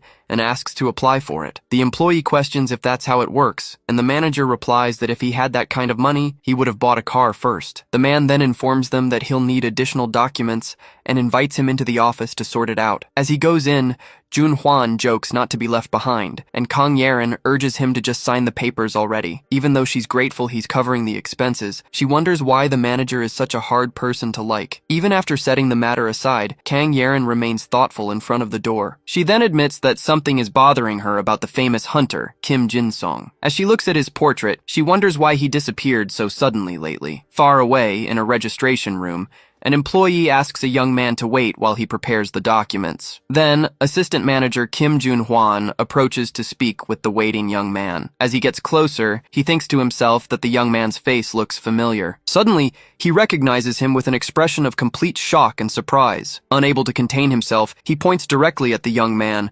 stammering as he tries to speak. Then, he shouts Kim Jin-song's name and questions what he's doing there. In her thoughts, Kang Yeren recalls that he was a highly promising elite heir to a major corporation. She then wonders why he hasn't been seen lately and is sure she's never met him in person. Still, she feels his face looks very similar to someone she knows. Elsewhere, Kim Jin-woo hesitates in front of a door, telling himself that even though he doesn't want to go in, he can't just turn back. Seeing the sign for the demon hunter specialization, he feels humiliated for having to follow this path. Suddenly, a voice comes from behind him and asks what makes him think that way. Startled, he turns around to find Professor Kim Seong-chil, who introduces himself as the occupant of that office. The professor then confirms he is Kim Jin-woo, the student who signed up for the demon hunter specialization. He then asks what's wrong with the specialization, and Jin-woo replies that they're basically sniffer dogs. At this, the professor clarifies that while tracking is their duty, they must fight the demons before the other hunters. At that exact moment, Wolfgang appears at the door, surprising everyone. As soon as he sees him, Kim Jin-woo points and recognizes him as the bastard from that day. Wolfgang just stares back at him with a serious, impassive expression. Furious, Kim Jin-woo lunges forward and shouts,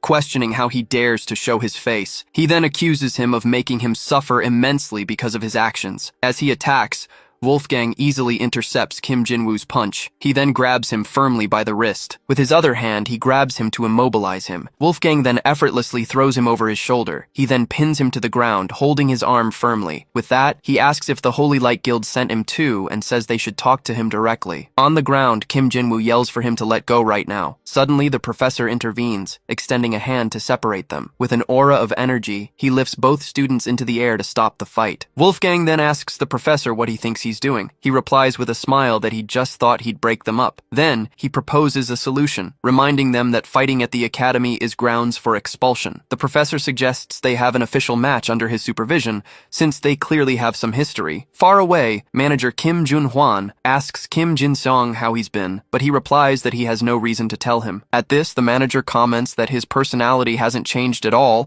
and asks if he's still chasing that power. As a former friend, he advises him to stop immediately. In response, Kim Jin-song suggests he throw away his useless amulet since he can barely use it. The manager then defends his amulet, saying there's no more effective relic against someone with a demon contract. As he gets up to leave, Kim Jin-song asks them to make sure their paths don't cross again. The manager just watches him leave in silence with a serious expression. From a distance, Kang Yeren wonders if they're really friends. Back at the court, Wolfgang asks the professor about the rule of fighting using only their constellation. The professor explains that to track demons, one must adjust and utilize the power of their constellation. He then reveals he'll use this opportunity to test their skills with their respective constellations. Wolfgang asks about the consequences of fighting with other methods, and the professor warns him about expulsion. Hearing the rule, Kim Jin-woo taunts Wolfgang, asking if he signed up without even knowing that. Wolfgang then asks to ask one more question about the rules of the match. The professor clarifies that since it's a test,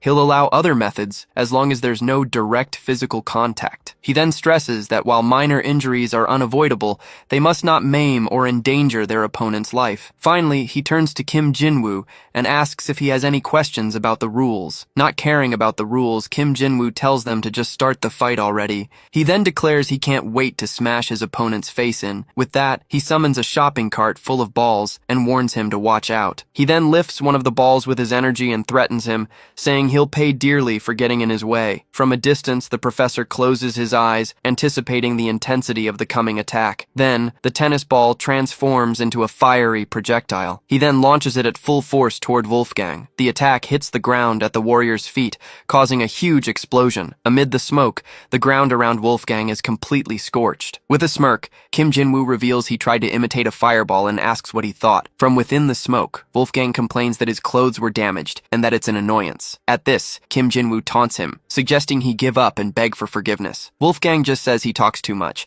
and the other accuses him of trying to buy time. Visibly irritated, he comments that it seems his opponent only understands things after getting beaten up. With a serious look, Wolfgang gives him 1 minute to do whatever he can. After receiving the document confirming the fee payment, Kang Yeren thanks him and says they can go. The two then walk down the long stairs of Seoul Academy, leaving the campus behind. As they walk, Kang Yeren asks if she can ask him a question, and he agrees. With that, she asks if something happened between him and that person back in their academy days, because the tension between them was strange. The manager brushes it off, saying that's just how rivals are, in a love-hate relationship. He then comments that time doesn't heal everything, even years after graduation. Kang Yerin says the situation seems complicated, and he agrees, but states that it didn't seem like they completely hated each other. She then continues down the stairs as he follows close behind. He watches her walk away, and thinks that he used to believe that too. With that, he concludes that his friend, Kim Jin-sung, finds it hard to admit that reconciliation is a complicated thing. Back in the fight, Kim Jinwoo unleashes his fireball technique and asks what his opponent thought of it. Unshaken,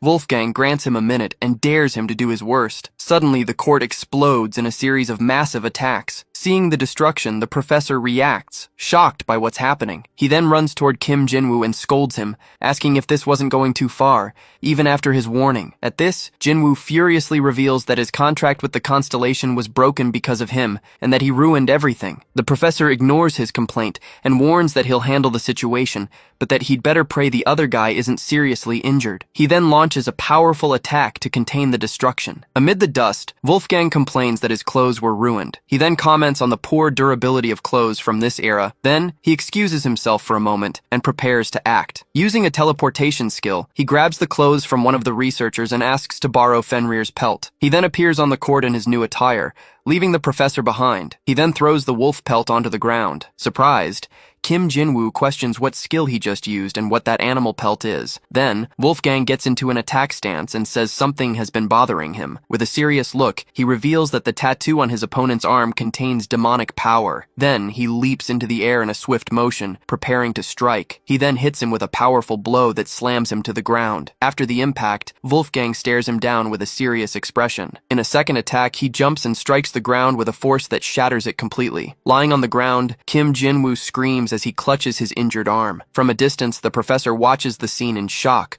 recognizing the energy. At that, the tattoo on his arm begins to glow intensely, and he screams again. The professor then questions why that energy is with him. Next, a shadowy, three-headed creature manifests around Kim Jinwoo. The professor quickly asks why the guardian of the underworld is bound to him. A spectral figure then warns Kim Jinwoo that he will be held accountable, and that a contract with Cerberus is his only way out. At this, he refuses to make a contract with the demon, fearing the price to be paid. However, the figure insists that he must accept, or else he will die. In a panic, Kim Jinwoo yells for everyone to run, afraid they'll be devoured by the creature. Wolfgang then covers his mouth, telling him not to be afraid, because the creature will kill him. He explains that the beast feeds on fear, and assures him no one will die there. The professor adds that once empowered, the demon will demand his very lifespan as its price. With that, Wolfgang instructs him to control his breathing and look the creature directly in the eyes. From a distance, the professor despairs, realizing he can't control the situation. Wolfgang then offers to show him firsthand that demonic power is not the path to true strength. While the professor reflects on his new students, Kim Jinwoo wonders what that pelt was that he just used. Then, the wolf pelt emanates an immense energy that surprises everyone. Seeing the aura that envelops the court, Kim Jinwoo wonders what kind of power it is. Soon, the energy manifests in the form of a giant wolf, which recognizes Wolfgang by the scent on the wind. Facing the creature, Wolfgang calls him Fenrir and invites him to test if his fangs have grown dull. With Fenrir's imposing presence, the beast loses its will to fight and questions if it was summoned for something so trivial. Wolfgang then explains that he summoned him to mark a new beginning, as he has discovered that demons still roam in this era. Fenrir comments that even after 1,000 years, Wolfgang still seems to be trapped in the past. With that, he instructs him to deal with the hound himself and says he will inform the others of his return as Wolfgang bids him farewell. Still in shock on the ground, Kim Jinwoo questions what he just witnessed, realizing the wolf had spoken. Far from there, Kang Yeren runs hurriedly down a sidewalk. A man rushes her, complaining that a late payment messed up his whole schedule, and she agrees to walk faster. Suddenly, assistant manager Kim Jun-hwan gets her attention and asks her to look at the sky. He then points to a flying object and asks if it doesn't look familiar to her. Back on the court, Wolfgang seems confused, but believes he's on the right path as a voice announces his arrival. Immediately after, a spinning sword flies toward the court, and Wolfgang comments on the slowness of that old relic. The demonic creature senses the sword approaching and becomes utterly terrified. In an instant, Wolfgang's giant sword slams into the ground with overwhelming force. Kim Seong-chil initiates the conversation by explaining that making contracts with demons isn't illegal. It's actually a resource used by demon hunters to track them down. Even so, the professor says he doesn't understand. Kim Jinwoo's brother is a promising new generation hunter, and his father is a famous martial artist and wealthy businessman. Because of this, he asks Jinwoo directly why he made a demon contract when his family could easily obtain a sacred relic. Faced with the question, Kim Jinwoo asks if he really needs to talk about that subject. The professor warns him that he won't insist if he doesn't want to be a demon hunter. However, as his advisor, he needs an answer, because demonic contracts come with a terrible price. Next, Kim Seong-chil reveals that the terms of Jinwoo's contract with Cerberus are dangerous. They require half of his remaining life as payment. Hearing this, Wolfgang stands up in shock and points, exclaiming that the situation is much more serious than he thought. It is a contract that devours the contractor's life. With his head down, Kim Jinwoo finally asks what would happen if he were just an abandoned child. He begins to explain that his martial artist family was ecstatic when his brother made a contract with the descendant of the Barbarian's constellation. They believed they would soon become the best in Korea. Kim Jinwoo continues, explaining that this was the lifelong dream of his father, a legendary martial artist, although today he is better known as a businessman. Thus, he reveals that the contract was expanded to a family contract. It made it seem like his father's dream was finally coming true. He then recalls that while everyone was busy celebrating the family's achievement, the talentless son and major disappointment ruined everything, causing the constellation to end its contract. Back in the present, Jinwoo vents that none of this would have happened if it weren't for him. Not understanding the accusation, Wolfgang asks why that would be his fault. In a flashback, the descendant of the Barbarian's constellation manifests. It tells Wolfgang that it is not angry, as the disrespect was just the ignorance of a child who didn't recognize him. Soon after, the constellation asks for forgiveness for not knowing who he was. Back in the present, Wolfgang assures Kim Jinwoo that his punishment for challenging him ended there. What happened afterward was strictly between him and the constellation. In the flashback, Wolfgang grants his forgiveness. However, he asks the constellation if it shouldn't take action, since the child was using the power incorrectly. In response, the constellation's manifestation agrees and says it was already planning to do so. In the office, Wolfgang comments that he didn't expect that to lead to the contract's termination. He figures the constellation must have already had doubts about Jinwoo's family. With that, Kim Jinwoo stands up and yells that this is ridiculous. His brother is a genius, and if there was any flaw, the termination should have only happened to him. Wolfgang replies that since he doesn't know his brother, he can't say for sure, but at the very least, Jinwoo failed to use the power correctly. He continues, clarifying that it isn't a matter of talent, but of method. If the family uses the power the same way, they were simply incompatible with that barbarian. Indignant, Kim Jin-woo points at Wolfgang and asks how they could have used the power wrong,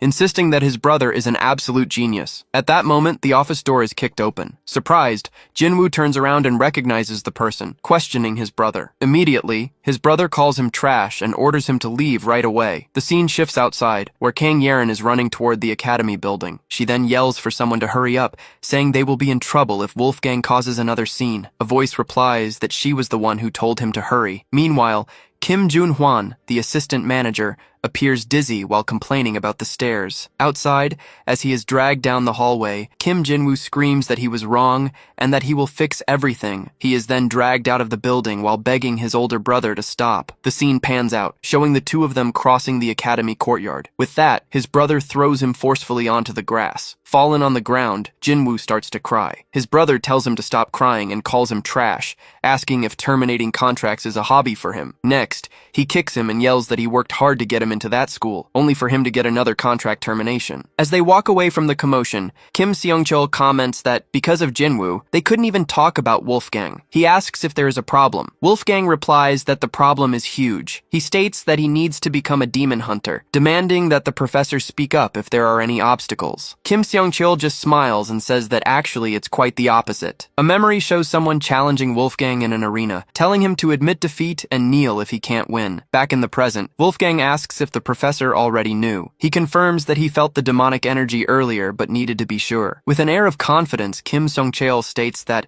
when it comes to using a constellation's power, he is far superior to any active demon hunter. Even so, he admits that he detected the demonic energy in the student Jin-woo long after Wolfgang. Kim Seong-chul continues, revealing that although he felt the energy, he only realized its true identity when Cerberus emerged from Jin-woo's body. Furthermore, he recalls that Wolfgang used spatial distortion during the confrontation. Next, he mentions the summoning ability the Barbarian demonstrated. Finally, a technique that seemed to be telekinesis was used to control his sword. With that, the professor asks why he came to the academy. He confesses that he has never seen a hunter use such a diverse range of abilities with such ease. Bluntly, Wolfgang asks him to get straight to the point. Kim Seong-chul then suggests that he take the promotion exam as soon as it's available to get a double promotion. He claims it's the best way to get his license quickly. When the professor begins to talk about his only regret, Wolfgang interrupts him and asks him to wait. The scene returns to the courtyard, where Jin-woo's brother kicks him repeatedly while yelling that he worked hard to get him into that school. At that moment, Kang Yerin runs up and stands in front of Jin-woo, asking what he is doing. She then demands to know why he is beating his own brother like that. Annoyed, Jin-woo's brother tells her to get out of the way and asks who she thinks she is to meddle. Soon, Kim Jun-hwan arrives and holds him back. He begs Kim Jin-sung to stop, warning him that he's going to kill him, while Jin-sung yells to let him go. The manager tries to calm him down, asking why his temper has become so violent. Jin-sung shouts that it's none of his business. Suddenly, Kim Seong-chul's hand strikes Kim Jin-sung's face with a hard slap. Following the blow, Kim Jun-hwan watches in shock as Kim Jin-sung lowers his head. In the distance, Kang Yerin and Wolfgang also observe the unexpected scene. Kim Jin-sung turns his face to the side, still surprised by what happened. Holding Jin-sung's wrist, the professor reminds him that fighting outside of dungeons is strictly forbidden. Inside the academy, this behavior can easily lead to expulsion. Kim Seong-chul then adds that, above all, he can't believe Jin-sung dared to try and drag his student outside right in front of him. With a serious look, the professor strongly advises him to stop immediately. He then threatens him, saying that otherwise he could arrange an appropriate stage for the two of them, taking that as a challenge. Surprised by the statement, Kim Jin-sung asks if he really said his student. Jin-sung argues that his brother doesn't even have a contract with a constellation or a demon. He asks if the professor really intends to keep him at the academy. The professor replies that whether or not he is a contracted hunter doesn't matter. It has nothing to do with him becoming his student. After hearing the response, Kim Jin-sung stares at the professor in silence for a moment. Kim Seong-chul returns the gaze, maintaining his firm stance. Finally, Kim Jin-sung gives up and says to let his brother enroll. With that said, he turns around and begins to walk away from everyone. In the infirmary, Professor Kim Seong-chul explains that the Academy's magical healing barriers should ensure Jin-woo's swift recovery unless his injuries are critical. However, he comments that the real issue seems to be Kim Jin-woo's mental state. Kang Yerin then asks if this has something to do with his brother, the hunter Kim Jin-seong. The professor mysteriously replies that he's wondering the same thing. In a flashback, Jin-woo yells that it makes no sense. His brother is a genius, so any contract failure should have affected him alone. He then points at Wolfgang, questioning his misuse of power and reaffirming his brother's talent. Another memory shows Kim Jin-sung asking the professor if he will still accept his brother into the academy, even without a contract with a constellation or a demon. The memory ends with Jin-sung agreeing to let his brother enroll. Back in the present, Kim Seong-chil concludes that there's definitely a deeper story that only the two brothers know. Just then, Wolfgang opens the infirmary door, saying he's leaving. Seeing him with the Cerberus carcass, Kang Yerin questions him. He warns her not to touch it, as the demon still radiates a malevolent energy, even in death. Meanwhile, outside, Kim Jun-hwan asks Kim Jin-sung why he acted that way inside the academy instead of handling it at home. The manager reminds him that this is about his brother and his family, but Jin-sung retorts that for that very reason, he shouldn't meddle. Jun-hwan then asks if the change in his behavior is related to his recent disappearance, but Jin-sung cuts him off, saying he has his reasons. When the manager presses him, asking what reasons could possibly justify beating up his own family, Kim Jin-sung shouts at him to stop playing the righteous investigator. After the argument, Kim Jin-sung walks away and gets into his car. Inside, he asks Kim Jun-hwan why he stopped investigating his father. The manager replies that it was because he left the association. Jin-sung then questions if the Hunter Association knows that his father managed to get his hands on that power. Kim Jun-hwan reveals they don't know the details because he omitted them from his reports, as the association would not be happy to learn he uses demonic power. Hearing this, Jin-sung deduces he never reported it and asks if the decision was made because of him. With a conflicted look, he confesses he doesn't know whether to thank or resent the manager for that choice. Shortly after, the car drives off, leaving Kim Jun-hwan alone in the parking lot. The scene shifts to the front of the Archaeologist Hunters Association building. Inside, a man looks surprised and asks if Wolfgang really wants to make armor from the Cerberus carcass. Wolfgang confirms his wish to find a skilled blacksmith and asks for an introduction. Seeing the situation, the man asks Kang Yerin to explain the process to the Barbarian, and she wonders where she should even begin. The man then clarifies that they don't hire blacksmiths directly. Instead,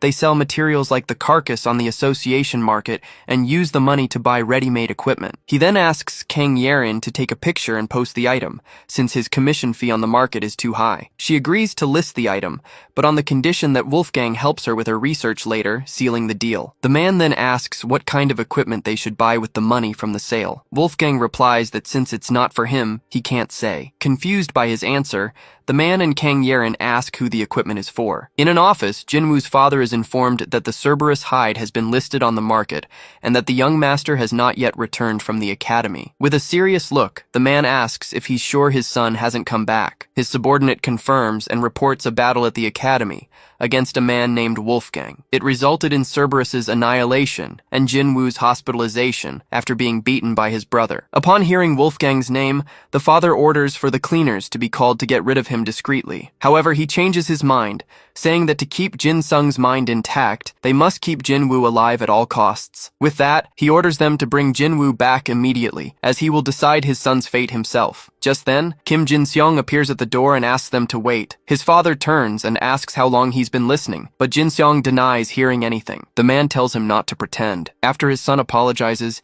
he reveals that that person will awaken soon. He then declares that when that happens, all the power in this world will belong to their family. Hearing his father's words, Kim Jin-sung reacts with a shocked expression. He then apologizes and says he will take his leave. As soon as he's gone, the chairman orders his chief of staff to keep an eye on Jin-sung as well. The scene ends with Kim Jinwoo lying on the infirmary bed, letting out a sigh. In a flashback, Kim Jin-sung hands a piece of paper to his brother. When asked what it is, he replies that it's a Cerberus tattoo. He then instructs Jinwoo to inscribe the design on his body to form a contract with the demon. Jin-sung warns him to accept the contract no matter what Cerberus demands, as its power would help him easily reach C rank. However, Jinwoo refuses, saying he'll work hard to get a contract with another constellation. He questions how his brother could ask him to make a pact with a demon. His brother then warns him that he'll die if he doesn't, asking if he knows what happens to those who defy their father. Jin-sung then reveals that their father wouldn't hesitate to kill his own son, and that a demonic contract is the only thing that could please him. He continues, explaining that their father spent years working to awaken that power, a power that soon not even the Hunter Association will be able to ignore. Jinwoo suggests asking his friend at the association for help, arguing that the Cerberus contract demands half his life, a price far too high. With his face shadowed, his older brother simply replies that he can't do that. With tears in his eyes, he explains that if he does, his friend will surely die. He begs Jinwoo to do as he says, as it's the only way for any of them to survive. Back in the present, Jinwoo is still lying on the infirmary bed, staring at the ceiling. A tear rolls down his face as he whispers his brother's name. Suddenly, a hand shrouded in an aura begins to materialize above him. Startled, Jinwoo screams, asking if it's a ghost. From across the room, Wolfgang tells him to hold still as he tries to grab him, but Jinwoo panics and yells for him to let go. Later that night, Kim Jin-song kneels outside the academy. He then runs up the stairs, determined to act quickly before his father makes the next move. In his office, Professor Kim Seong-cheol stretches in his chair, noticing how late it's gotten. Suddenly, Kim Jin-seong rushes in. Not understanding the situation, Kim Seong-cheol wonders why Jin-sung would be there. Meanwhile, Kim Jin-seong enters the academy's infirmary, where a blue aura emanates from one of the beds. He peeks through the doorway, believing his brother should be there. Carefully, he pulls back the curtain surrounding the bed. To his surprise, it's empty. He wonders if his brother really isn't there. Frustrated that he didn't expect him to have left already, Jin-sung wonders where his brother could have gone. Just then, an aura of energy envelops him and lifts him into the air, making him cry out in shock. Seeing Kim Song-cheol at the door, he recognizes him. The professor confirms that his suspicions about him were correct. He then orders Kim Jin-seong to come with him quietly, unless he wants to make a scene. Elsewhere, Kim Jinwoo is cornered, asking in fear who the person approaching him is. At this, Wolfgang declares he will make Jinwoo his first subordinate. He then tells him to take off his clothes so he can take his measurements, leaving Jinwoo completely confused. Wolfgang then asks Kim Jinwoo if he'd rather make a contract, offering to persuade the Barbarian's descendant to contract with him again if he proves himself worthy. Surprised by the offer, Jinwoo asks if he can really get a new contract with the Barbarian's descendant. Wolfgang clarifies that he can't offer any guarantees, but if Jinwoo becomes a warrior the constellation can respect, they'll have a justification. Hearing this condition, Kim Jinwoo's expression fills with newfound hope. After a brief moment of hesitation, he lets out a sigh and makes his decision. He then kneels before Wolfgang and begs him to teach him, asking what kind of warrior he needs to become. With an imposing gaze, Wolfgang declares that from this moment on, he will be reborn as the ultimate shield warrior. Confused by the title, Kim Jinwoo asks what kind of warrior that is. After taking his measurements, the young man asks if they just need to find some gear that fits, and Wolfgang confirms. Wolfgang then specifies that he needs a huge shield to match his size, and nothing else matters. The young man then reports that, coincidentally, they've just received a purchase order for the Cerberus carcass, so they should be able to get a shield right away. Still, Wolfgang says he'd rather take a look himself, and when asked, confirms he wants to go right now. While carrying the carcass, Kim Jinwoo wonders who could have bought the item from the market. With a worried expression, he tells himself he hopes it wasn't his father. Back at the association, Kang Yerin tells her colleague she got a message from the academy's professor. The scene shifts to the professor's office, where he places his cell phone on the desk. With Kim Jin-song in front of him, the professor steps closer and tells him to start talking. He then asks if he got another demon's mark and is trying to force his brother into a new contract, questioning if he has any idea of the terrible price behind it. Seeing that Jin-song has no intention of answering, the professor says he understands this is for everyone's good. With that, he suggests that running away won't solve anything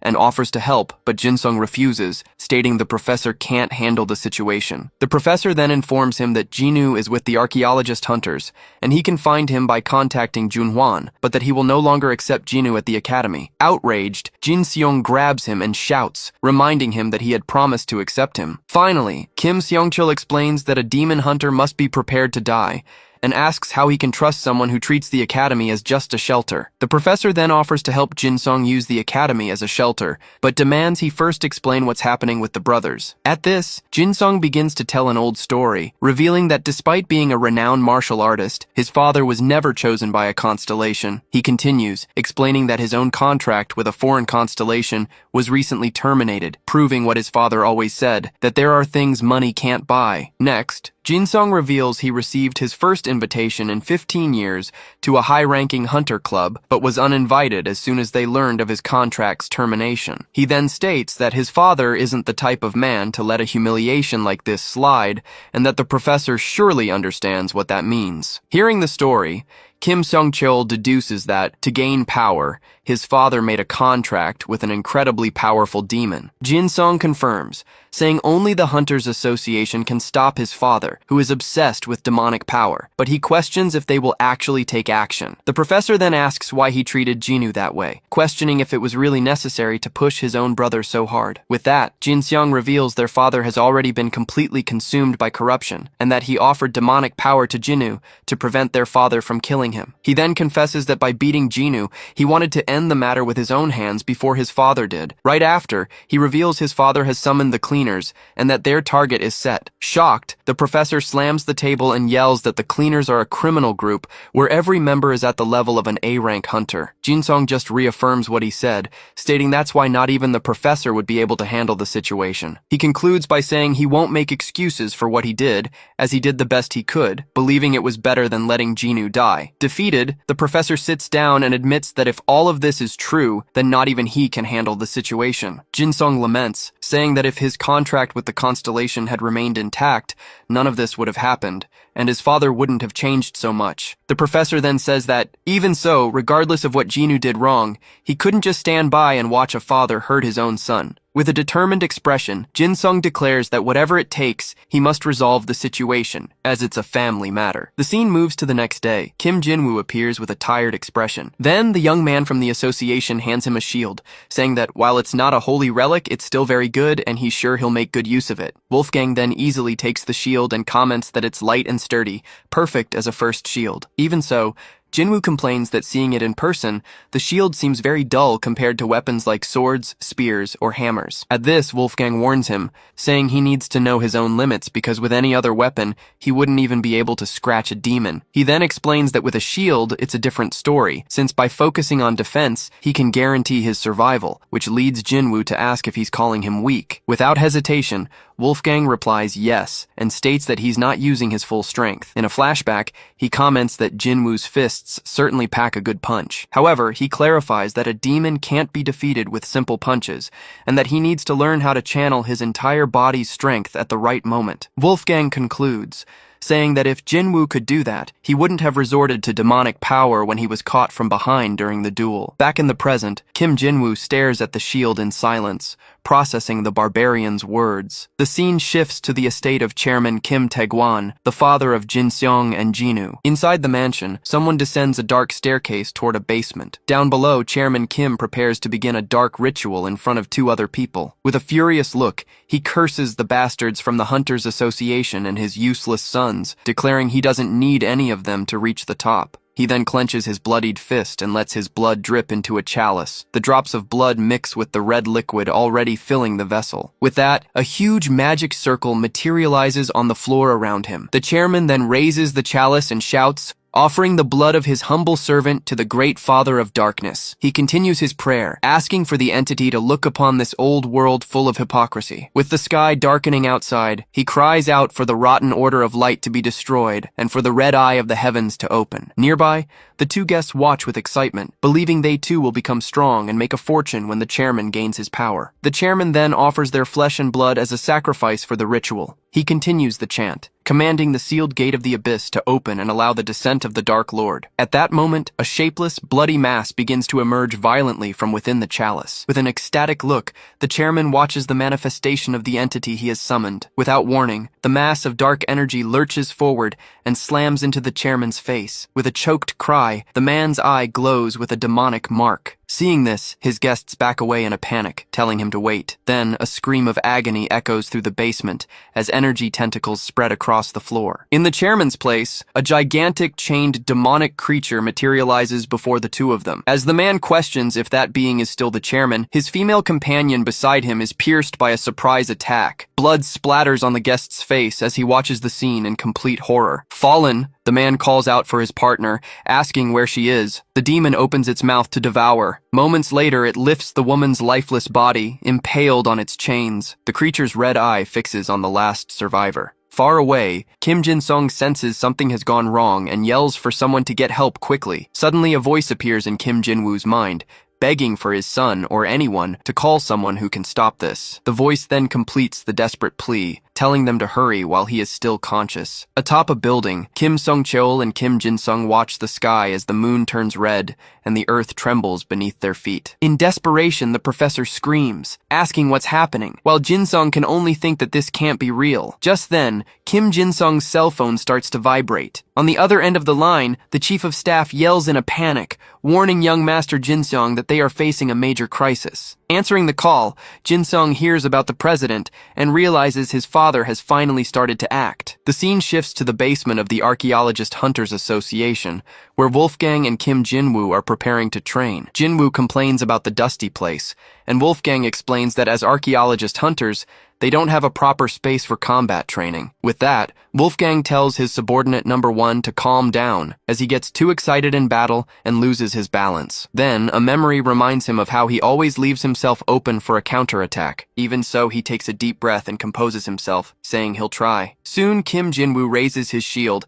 preparing his stance for the training. Wolfgang then instructs him to stay calm and keep a low stance, warning that they'll start with a light blow. The next moment, the Barbarian unleashes a powerful punch against Jin-woo's shield. Kang Yeren is thrown back by the impact, wondering to herself why a simple punch sounded like an explosion. His face contorted by the force, Jin-woo struggles to withstand the power of the blow. The shockwave from the punch hurls Jin-woo backward, destroying boxes and scattering debris across the warehouse. Panting, Kim Jin-woo can hardly believe it and asks if that was really a light blow. Wolfgang then cracks his knuckles and says it wasn't bad, since he at least managed to stay on his feet, even though it was just a tap. As the dust and paper settle, Jin-woo is left speechless by the mess made in the area. Next, Wolfgang instructs him to memorize that feeling and stance, saying he'll watch from the side, and Jin-woo agrees. Kang Yeren comments that at least he takes his training seriously, and Wolfgang adds that he's a skilled hunter who scored over 2,000 points on the promotion exam. With a smile, she asks if he's talking about the machine Jin-woo broke the moment he used a little strength. At that moment, a cell phone on a nearby table starts to ring. Without hesitating, Kim Jin-woo walks over and answers the call. Seeing this, Wolfgang comments on how easily he loses focus, but Kang Yeren defends him, saying she wants to encourage him since he's just starting out. Suddenly, Jin-woo yells into the phone, asking what the person on the other end said. He then confirms he understands and will go immediately, running off while apologizing for having to go home. Not understanding the situation, Kang Yeren asks what's going on, and Wolfgang replies that he has a bad feeling about it. Far away, Professor Kim Seong-cheol shouts in shock, questioning if he really performed a demonic descent ritual. He then asks if it wasn't just a simple contract, and upon receiving confirmation, he curses the situation. The chief of staff reports that when he left, the president was still conscious, and asks if they can stop him if they hurry. At this, Jin-sung says he'll go alone, as it's a family matter, but the professor refuses, stating that a demonic descent is no longer a family problem and that he will go with him. The professor insists, saying a powerful hunter like him will make the association move much faster, as they wouldn't pay attention to a report from anyone else. Desperate, the chief of staff says he's going too, because his wife is still there, and Jin-sung tells him to calm down and call anyone else who can help. Immediately after, the three of them start running at high speed through the city streets. Back at the warehouse, Wolfgang states that something is wrong and he needs to leave because of a bad feeling. While cleaning up the mess, Kang Yeren jokes, asking if he's trying to get out of work, but he denies it. Wolfgang then walks toward the warehouse exit. Outside, the two look up at the sky, which has suddenly darkened, and Kang Yeren questions why this is happening in broad daylight. With his gaze fixed on the sky, Wolfgang senses a sinister energy in the air. He then tells her it seems a demon has appeared, leaving her shocked by the news. Wolfgang asks why that would be impossible, recalling that subordinate number 1 also made a contract, but she argues that a demon appearing on the surface is something else entirely. Even so, he replies that he doubts things will stay this way from now on. With an aura of power surrounding him, Wolfgang concludes that it seems they are beginning a full-scale invasion after waiting for 1,000 years. Desperate, Kim Jin-sung runs through the streets praying he can make it in time. Soon after, he reaches the door of his family's mansion. As he gets closer, he shouts in fear, asking what's happening there. Without warning, chains of red energy shatter the front door. Next, the energy completely destroys the home's foyer. A huge explosion of energy erupts from inside the property. Shielding himself from the blast,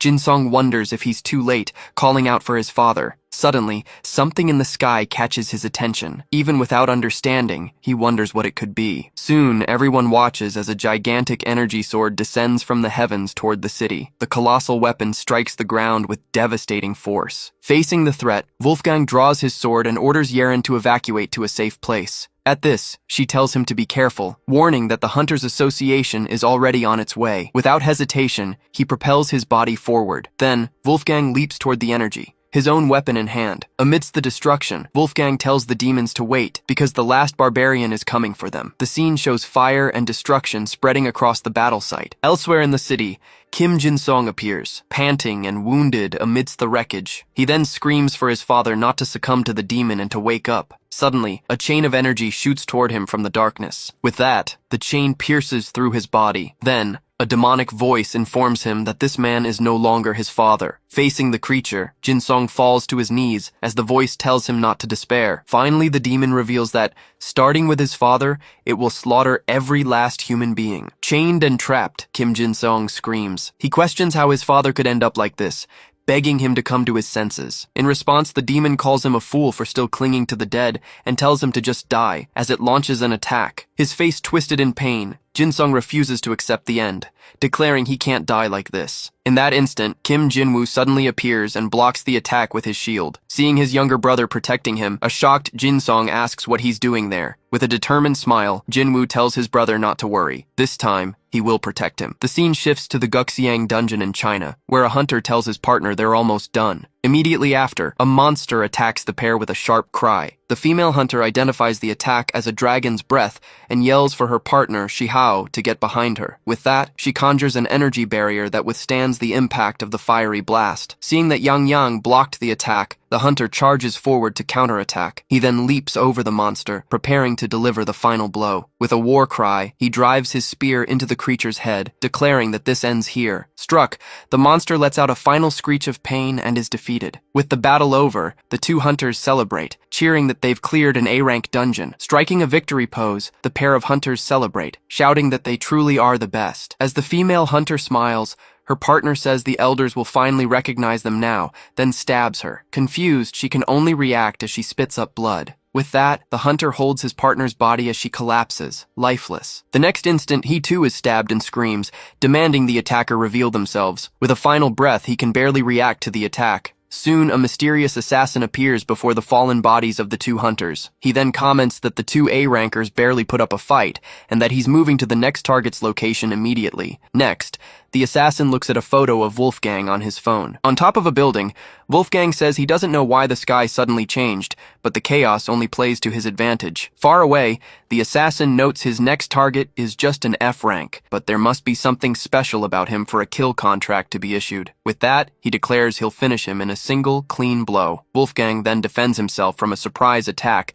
that explodes against his sword. From the impact, he's enveloped in a dark aura and retreats. Kneeling on the ground after the attack, Wolfgang coughs as the assassin watches from above. As the assassin reports the target's elimination, his constellation warns him to retreat immediately, leaving him confused by the message. Suddenly, Wolfgang appears, and the assassin panics. Then, he cuts him down as if he were nothing. Spitting blood, the assassin boasts that Wolfgang may have defended against one target, but he definitely inhaled the poison. With a threatening gaze, Wolfgang declares he is no one's target but the hunter, and warns him not to interfere with his hunt. Meanwhile, back at the main battle, energy chains surge across the battlefield. Kim Jin-woo manages to block the attack with his shield, resisting the impact of the chains. When his brother asks, he assures him he's fine, remembering Wolfgang's instructions to keep his calm and posture. With a monster approaching from behind, Jin-woo thinks that he just has to hold on until other hunters arrive to help. Then a demon attacks them, and the impact of the attack hurls the brothers through the air. Jin-woo quickly runs to protect his fallen brother,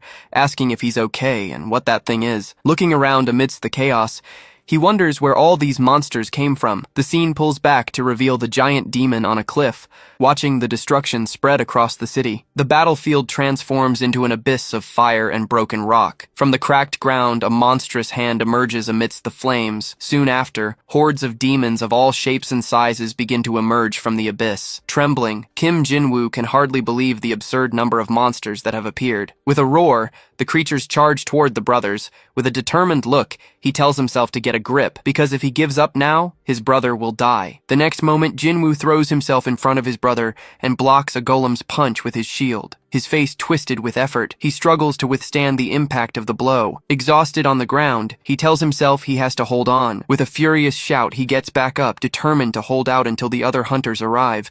He then defends himself from a demon's blow. He quickly turns and blocks another creature's attack with his shield. He then lunges forward and hits a slimy monster with a powerful shield bash. He continues to fight, landing a punch on another creature. With no time to rest, a tentacled monster lunges at him. With a cry of pain, Jinwoo is hit head-on, his shield shattering from the attack. Fallen on the ground, Jinwoo refuses to give up, repeating to himself that he must protect his brother. Even so, the tentacled creature moves in to deliver the final blow.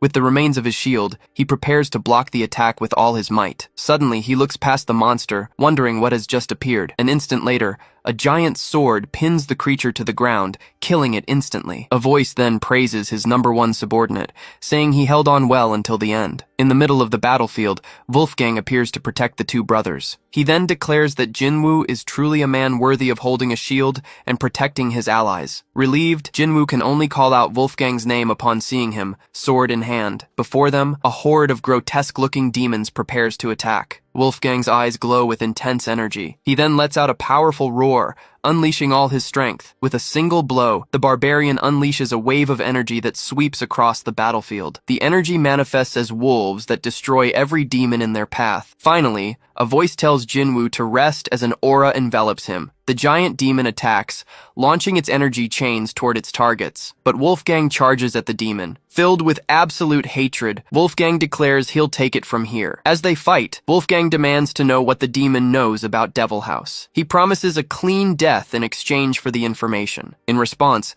the demon finds the human's words amusing and wonders how a mere insect dares to speak to him that way. Wolfgang warns him that he's been given a chance to die peacefully. If he refuses to talk, he'll be eliminated. With that, the creature calls him a filthy insect and challenges him to try and kill him if he thinks he can. The demon then launches a shadow attack, moving to trap Wolfgang. As he's caught, Wolfgang scoffs at the use of such cheap tricks. The creature then orders the arrogant human to be crushed by the power of the shadows. Wolfgang cries out in pain as the technique crushes him. Suddenly, the energy intensifies, causing the demon to scream as well. Surprised, the demon wonders about the source of this immense energy. The shadow restraints begin to cut into the barbarian's body. With that, his blood begins to gush from the wounds. Even so, an aura of blue energy emanates from his body, breaking the restraints. The demon questions how he broke free from the shadow, realizing Wolfgang is no ordinary human. Then, a powerful blue energy attack cuts through the ground in front of him. With his eyes glowing red, Wolfgang spins and unleashes a powerful blow with his sword. The blade, covered in a blue energy aura,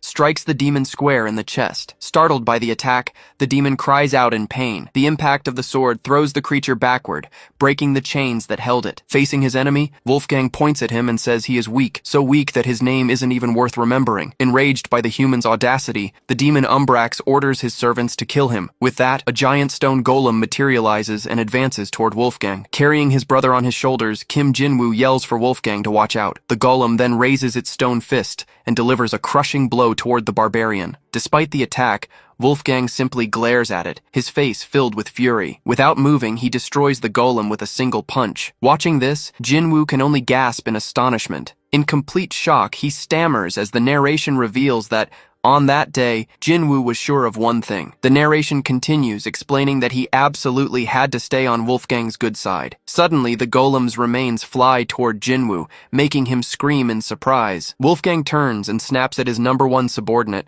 asking what he's doing. He orders him to hurry up and get his brother to safety. With a relieved smile, Kim Jinwoo agrees, thinking to himself how glad he is they're on the same side. Meanwhile, the demon wonders where that man suddenly came from and regrets having to use a power he didn't want to reveal yet. A moment later, a red energy aura begins to manifest around the demon. With that, the demon evolves, revealing its new form, Umbra's Shadow of Evolution. Faced with this transformation, Wolfgang merely comments that his opponent has a varied skill set. In response, the creature challenges him to see how long he can keep up that act, then attacks with shadow blades. With agility, Wolfgang blocks one of the attacks coming his way. The demon then continues its advance with a barrage of rapid strikes. Suddenly, Jinwoo screams in terror. His body is dispersing like smoke. He accuses the demon of cheating. Unfazed, the creature continues its relentless attack against the Barbarian. Next, the demon questions if Wolfgang really thought he could kill him with that level of power. Wolfgang then calmly replies that he believes he can kill him easily, even at that level. Shocked by the human's confidence, the demon can barely finish its sentence. Furious with his opponent's arrogance, the creature prepares for another attack. With a furious cry, the demon calls him a filthy insect and orders him to just die. In a flashback, an older barbarian asks his companion, Jonas, if he's heard the rumors about demons that are immune to attacks. The older barbarian tells Wolfgang not to be afraid. Wolfgang retorts, but his master cuts him off, claiming the demons will be useless against his warhammer, blessed with the lightning of angels. Back in the present, Wolfgang blocks the demon's attack with a glowing warhammer. Surprised, the demon wonders how a human is deflecting its attack. Then, it realizes the weapon is blessed by an angel. With the weapon in hand, Wolfgang mentally thanks his old companion, Jonas. The creature glares at its opponent with fury. Next, Wolfgang attacks the demon with the full force of his warhammer. The impact of the weapon generates an explosion of energy. Struck squarely, the creature staggers back. In a rage, the demon calls him a bastard and realizes that this won't work. With that, Wolfgang asks one last time where Devil House is. The creature then curses the situation as its shadow form detaches and tries to flee. While the creature thinks that it can't believe it was defeated by a pathetic human, Wolfgang stands over the demon's defeated body. Demanding an answer, Wolfgang smashes the ground with his hammer in a final attack. With the impact of the blow, the creature's shadow form is thrown far away. Right after the hammer is thrown at the creature, which falls toward the fiery abyss. Seeing the demon fall, Jinwoo runs to Wolfgang with his brother on his shoulders and asks if he's okay. Wolfgang then laments, as that was his only lead on Devil House's whereabouts. At the same time, a group of hunters finally arrives at the scene of the devastation. Among them, a woman in a formal suit stands out as she walks through the destroyed terrain. With authority, she points toward the aftermath and orders everyone to quickly eliminate the remaining monsters. The hunters move in and begin fighting the creatures still on sight. Right after, the woman approaches and stops in front of Wolfgang. Wolfgang gets straight to the point and asks who she is. She then introduces herself as Choi Yun-ha, the vice president of the Hunters Association, and informs him that her hunters will take care of the remaining monsters. With that, she extends her hand and invites him to come to the Hunters Association if he wants information about the Demon Devil House. The scene shifts to the Hunters Association building. As he enters a room, a man greets him, confirming he is indeed Mr. Wolfgang. The host then introduces himself as Li Zhonghwan, the president of the Hunters Association. With a handshake, the barbarian also reveals his name, Wolfgang. The president then sizes him up, acknowledging his impressive strength and physique. Wolfgang gets straight to the point and asks what he wants. Li Zhonghwan agrees to answer immediately. The president then reveals that the demon's base, the Devil House, is located in Underhell. Upon hearing the name, Wolfgang repeats the word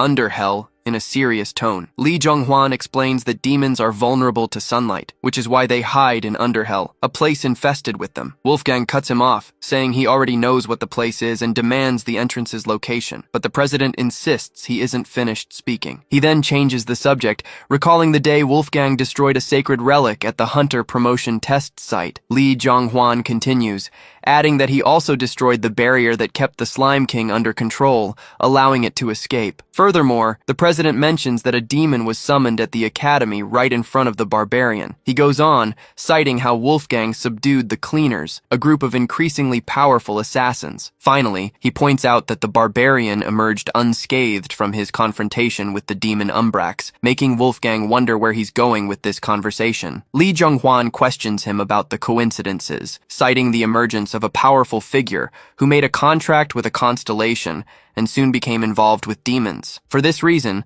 the president declares that he needs to verify Mr. Wolfgang's true identity and purpose. Thus, the constellation Son of Hwanung summons an altar called the Chamsongdan altar. The summoned figure reveals itself to be the constellation Son of Hwanung, Dangun Wangjum. Faced with this situation, Wolfgang asks if he's being accused of allying with demons. The president replies that's not quite it, as an energy envelops him. He then clarifies that his intention is merely to investigate his identity a little. Outside, the assistant comments that it must be time for them to leave. A mental image from the assistant shows how she imagines the rigorous investigation being conducted by the president. Suddenly, The woman turns to the room and asks if they're done yet. At that same moment, a blade of energy strikes and dispels the president's manifestation. Shocked, the assistant screams for the president, who appears breathless and on his knees. With an aura surrounding him, Wolfgang states that the so-called president of the association is too weak. The assistant then steps in front of him and demands that Wolfgang show some respect, reminding him that the president is the pinnacle of hunters in South Korea. As a blade of energy forms in his hand,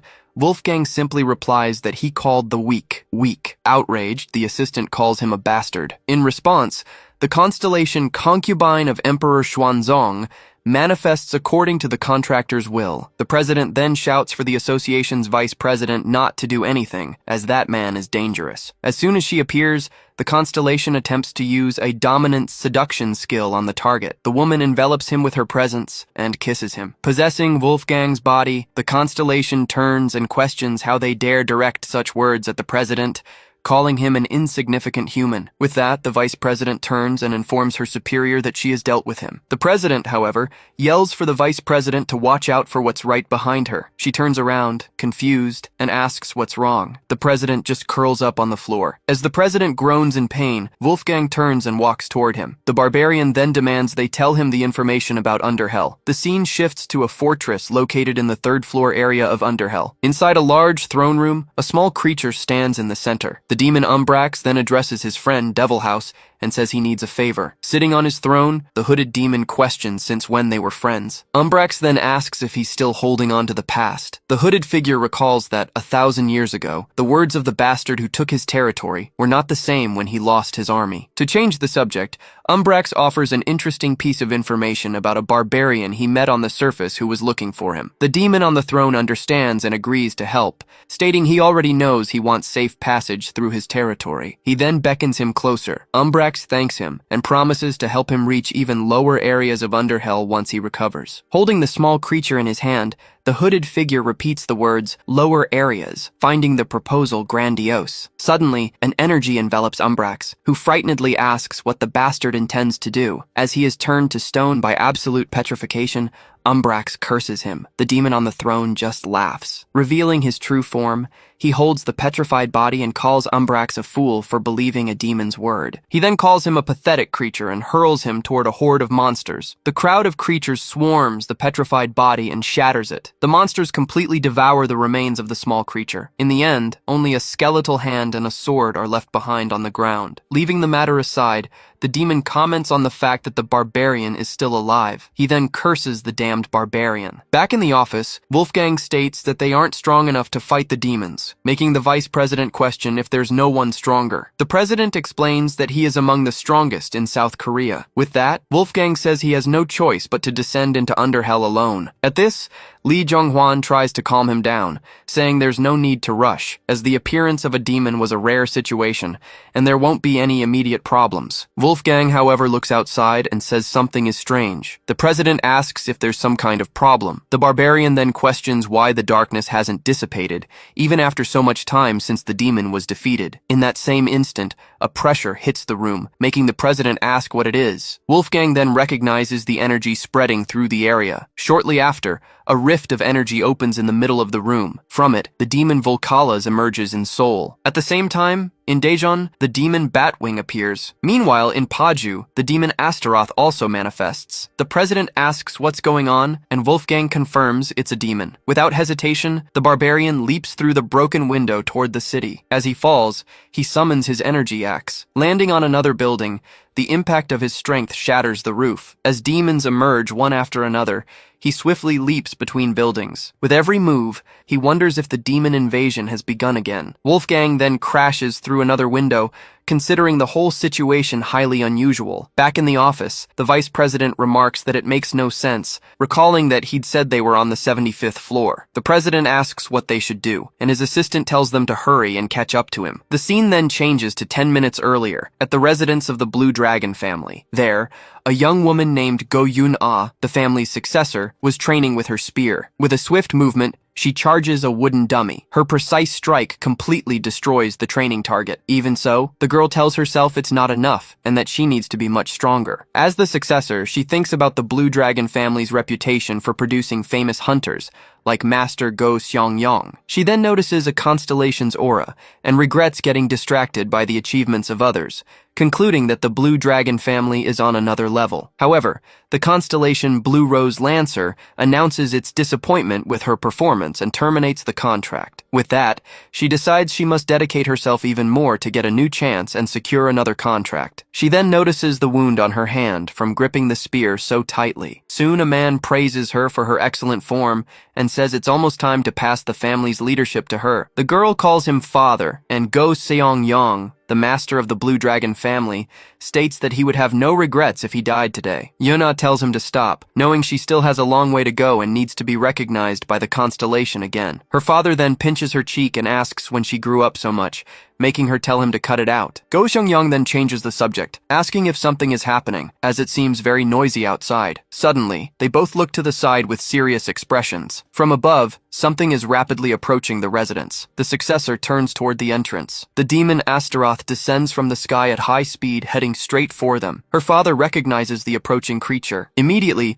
Go Xiangyang gets into a fighting stance and orders Yuna to get back inside and contact the Hunters Association. The demon introduces herself and, first things first, asks where the Barbarian is. In a flashback, Devil House orders the three demons to go to the surface and find the Barbarian. Volcalas then asks his lord how they're supposed to find him if the only information they have is that he's a barbarian. Devil House replies that he's the biggest idiot who just charges in swinging his weapon and promises a reward if they find him and bring him to him. Back in the present, Volcalas wonders how he'll find this human and what kind of fool would dare charge at him. The demon then roars through the city. At that same moment, Wolfgang charges toward him, yelling as he leaps between buildings. Seeing him, Volcalas remarks that the description was surprisingly accurate. As Wolfgang scales a building, the demon asks where he thinks he's going. Volcalas then declares that he, and not the others, will be the one to claim the reward. With that, the monster launches a powerful energy punch at the hunter. Meanwhile, in Paju, Go Xiangyang has been defeated and is on his knees before Astaroth. He questions how an S-rank hunter like himself could be defeated so easily. Astaroth praises his strength and demands information, but he just tells her not to make him laugh. With that, the demon says she'll see how much he can take,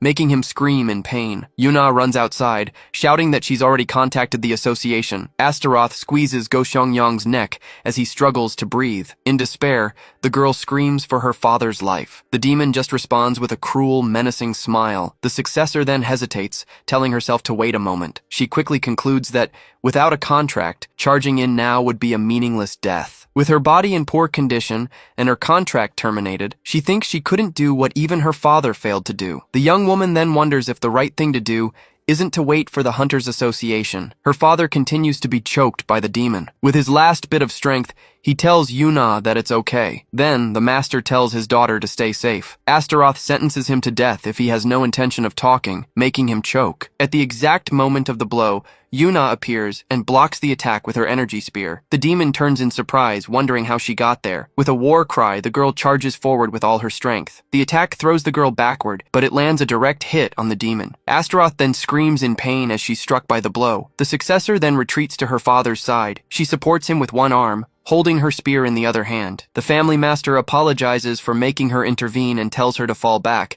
as this opponent is beyond her. Yuna refuses, stating she will face the demon and that she is the one who should be sorry. With that, she remembers her promise not to just stand by like a fool anymore. She then reinforces to herself that she would seize this opportunity and not run away in fear. In an internal monologue, the girl orders herself to stop looking for excuses to give up. She clenches her fist tightly, repeating to herself, "Never again, never again." Moved by this attitude, the Blue Rose Lancer constellation is deeply touched by Go Yuna's resolve. The entity then pays homage to the heart that does not crumble in the face of fear. Soon, the Blue Rose Lancer constellation proposes a formal contract to Go Yuna. The girl accepts and declares that she will never waver again, becoming the new contractor of the Blue Rose Lancer. Irritated, Astaroth curses the terrible timing of her contract and vows to kill her right then and there. In a fighting stance, an aura envelops the successor of the Blue Dragon family. Then, she activates the Water Walk skill, creating clones of herself that surround the demon. Surprised, Astaroth wonders how this is possible. Soon, one of the clones charges at her with spear in hand. The girl then delivers a final blow, the Spear of Penetration, which pierces the demon's body clean through.